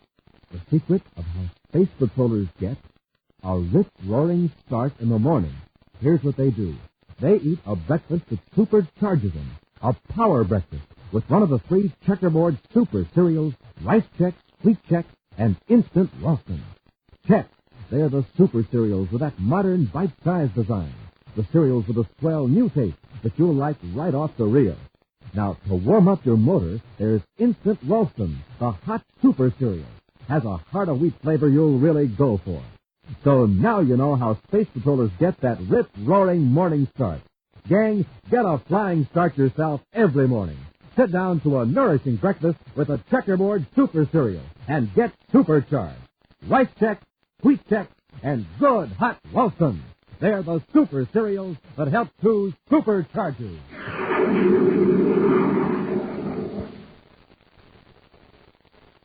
Larry McCrae, an employee of the United Planets Purchasing Commission, has waylaid his office manager and stolen some secret documents. The minor executive, Donald Hall, has not reported the theft, but has told Commander Corey an entire drawer full of documents has been destroyed by acid. When Buzz Corey and Cadet Happy stopped Larry McCrae for routine questioning, he resisted arrest and was knocked out by the commander.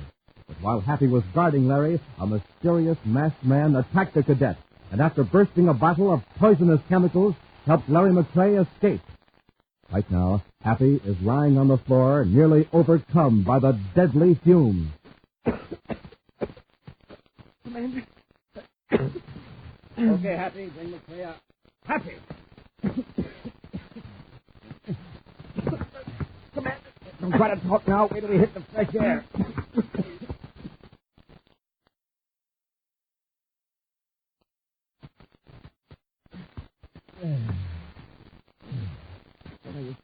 Take a few deep breaths before you try to talk. Now, what happened in there? How did Larry get away? He shot me. I think he was wearing a mask. Then that gas started burning my lungs. Somebody must have been tipped off that we were after Larry McCrae. I think I can stand up now. Good. We'll broadcast an alarm to Larry. Then we'll have a talk with his brother, Carl.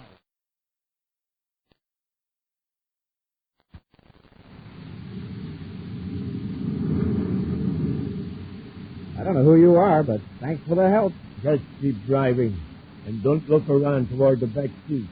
I'm keeping my head down so no one will see this map. Hey, did my brother give you any new instructions about what I'm supposed to do? What did he tell you before? To take one of his spaceships to a place on Venus, the Zartran Mountains. You know, the hunting lodge near Lake Nazareth. Oh, yes. You go ahead and do that, just as your brother said. Oh, fine. Sure lucky you rescued me from Corey. The brainograph test would show right off that I slugged Hall in his apartment and stole the documents. You? Slugged Donald Hall? Didn't Carlisle tell you that part? Hey, maybe I'm speaking out of turn. I thought you knew. Yes, I know. I know the whole thing. Larry dug down the side street and into an alley. I'm getting out. I get it. You don't want anybody to see you when you remove that mask. Sure. Can't take any chances.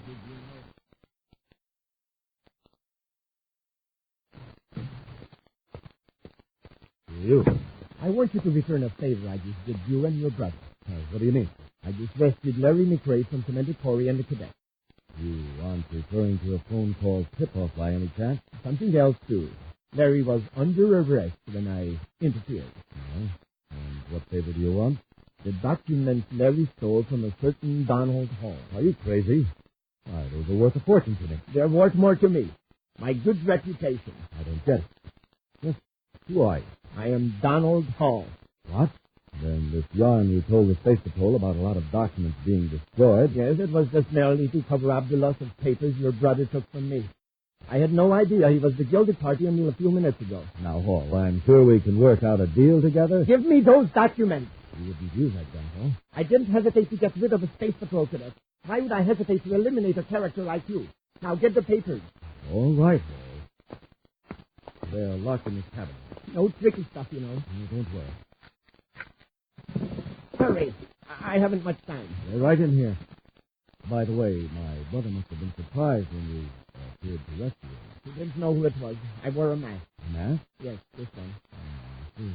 Not taking any chances, are you? The papers, if you please. Sure. Here they are. Thanks. Yes, these are the ones, all right. Are you with a little slip? I warn you. Try to act possibly, will you? Now I'm going to leave and really take care of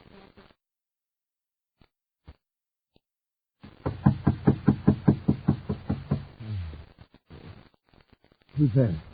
Space Patrol. Oh, come in. McCrae. Commander Corey. This is Cadet Hacker. Yes, Commander.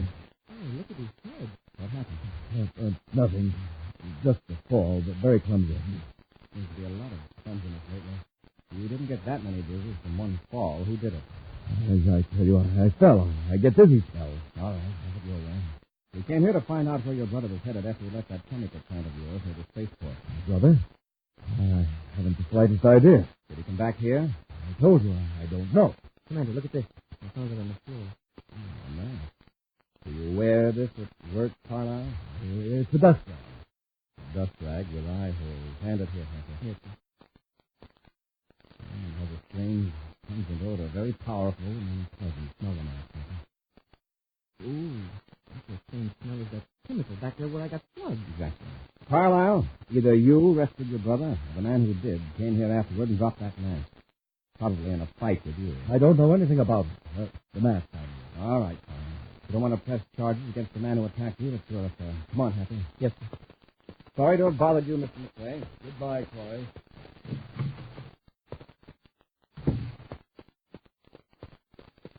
Commander, it makes no sense. Can't you arrest him? I could on suspicion. Did you notice that open file cabinet with the papers disarranged? Yes, sir. Whoever dropped that in there should have come to Carlisle's office for some papers. Probably the papers Larry stole. And by the looks of Carlisle, the other guy got him. I think I know who that other guy might be. Huh? Who?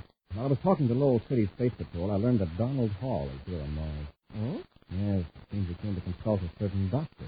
Well, what's our next move, sir? Well, for one thing, we'll just keep an eye on Carlisle and McRae. If he makes a move, we'll follow him.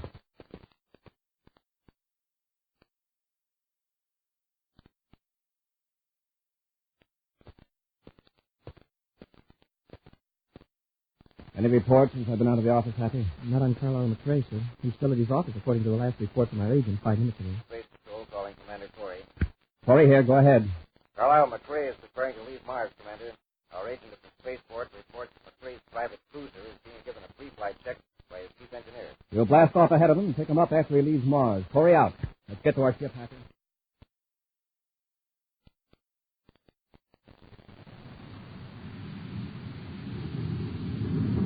Pick him up, sir. Let him get on his vector. Then we'll trail him.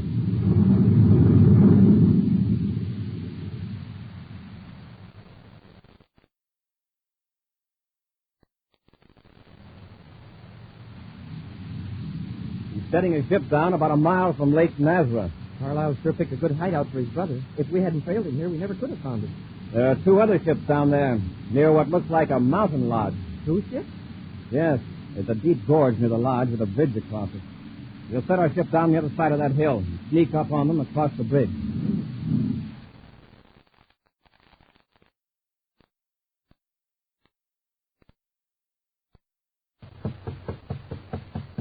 Just a minute, Carlisle. Come in. I recognize the ship. Hey, what's wrong? What's that other ship doing out there? Oh, that. I've got a guess. Donald Hall. I thought so. Came to my office, got the documents, and knocked me out. Where is he? Tied up in the back room. He came here to be sure I'd never be able to expose him in a brainograph test. But I managed to get the first blow. You've got to get rid of Hall. He's as dangerous to us as you are to him. I suggest... Larry, look out the window. Huh? 2 space patrolmen. That's Corey and the cadet. They're smarter than I gave him credit for. What are we going to do? Now, don't get panicky. They're still on the other side of the gorge. The bridge control. Drop the bridge so they can't get across. Now, let me handle it. Wait just a few seconds more.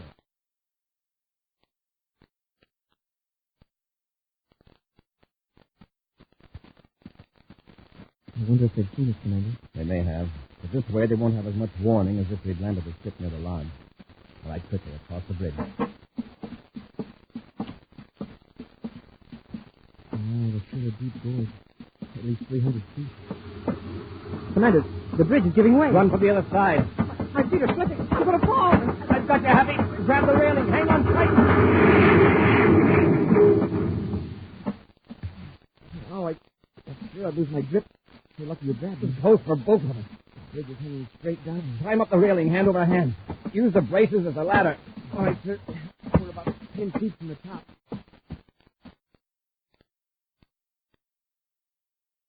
Well, that takes care of them. Yeah. They'll never survive that 300-foot drop to the bottom of the gorge. Neither will Donald Hall. Oh, is that what you're going to do with him? Yes. There isn't time for anything more fancy. Let's get him. Okay. I'll have to get you a new hiding place. Ah, the McRae brothers. Corey! That's right. You're both under arrest. We'll see about that. Happy, take care of Larry. Yes, sir. Try this for size, Larry.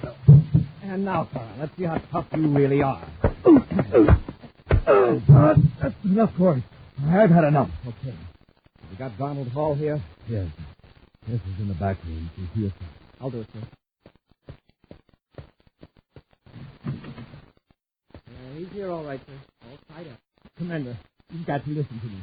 I didn't steal any documents. Honest. I merely took them home to catch up. You could have kept yourself out of the worst, Jan, by telling me that at first. Now there are quite a few counts against you, including freeing of an official prisoner and an attack on the cadet of the Space Patrol. Hey, Commander, as a cadet, I can say that this is probably the only time I ever heard of anybody getting into trouble by doing too much homework. Ah!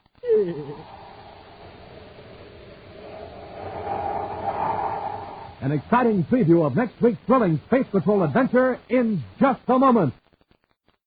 But first, gang, this is Captain Dick Tufeld. And Captain Jack Nard. And we're going to tell you once again how to get a pair of those wonderful new Space Patrol space binoculars that you can see way off in the distance with. A pair of space binoculars exactly like Commander Corey uses. Now, you don't hold them in your hand. You wear them on your head like outer space headgear. You'll look like a boy or girl from Mars because space binoculars stand out from your eyes a full 3 1/2 inches. Yes, sir. Space binoculars are not just little goggles made out of flimsy celluloid. And they're not just a little mask made out of cardboard. Space binoculars are big, full-size, 4-power binoculars. 5 inches wide, 5 inches long, made out of solid black plastic with a bright red leather-like trimming. Remember, they make objects blocks and blocks away look clearer and closer. 4 times closer. You can watch airplanes in the sky, study birds in the trees, watch squirrels at close range, watch your dad coming home from work, and do hundreds and hundreds of other things with them all year long. Absolutely the greatest value ever offered on Space Patrol. But we can only offer it for a limited time. Now, here's how to get a pair. Buy a box of Instant Ralston. Then, with your name and address, send 25 cents in coin and an Instant Ralston box top to Space Patrol, Box 686, St. Louis, Missouri. Gang, if you don't think your binoculars are tops, return them and we'll return your money. That's Space Patrol, Box 686, St. Louis, Missouri.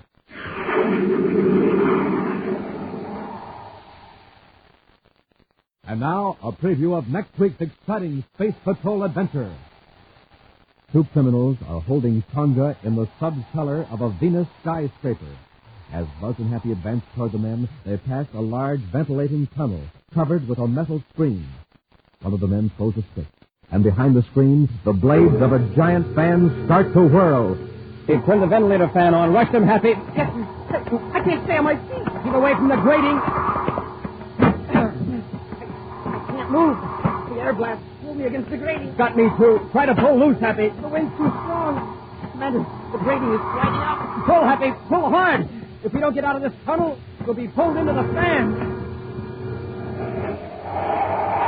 Be sure to be with us next Saturday for the exciting story, The Top Secret D-Ray, when Wheat Check, Rice Check, and Good Hot Ralston again present Space Patrol!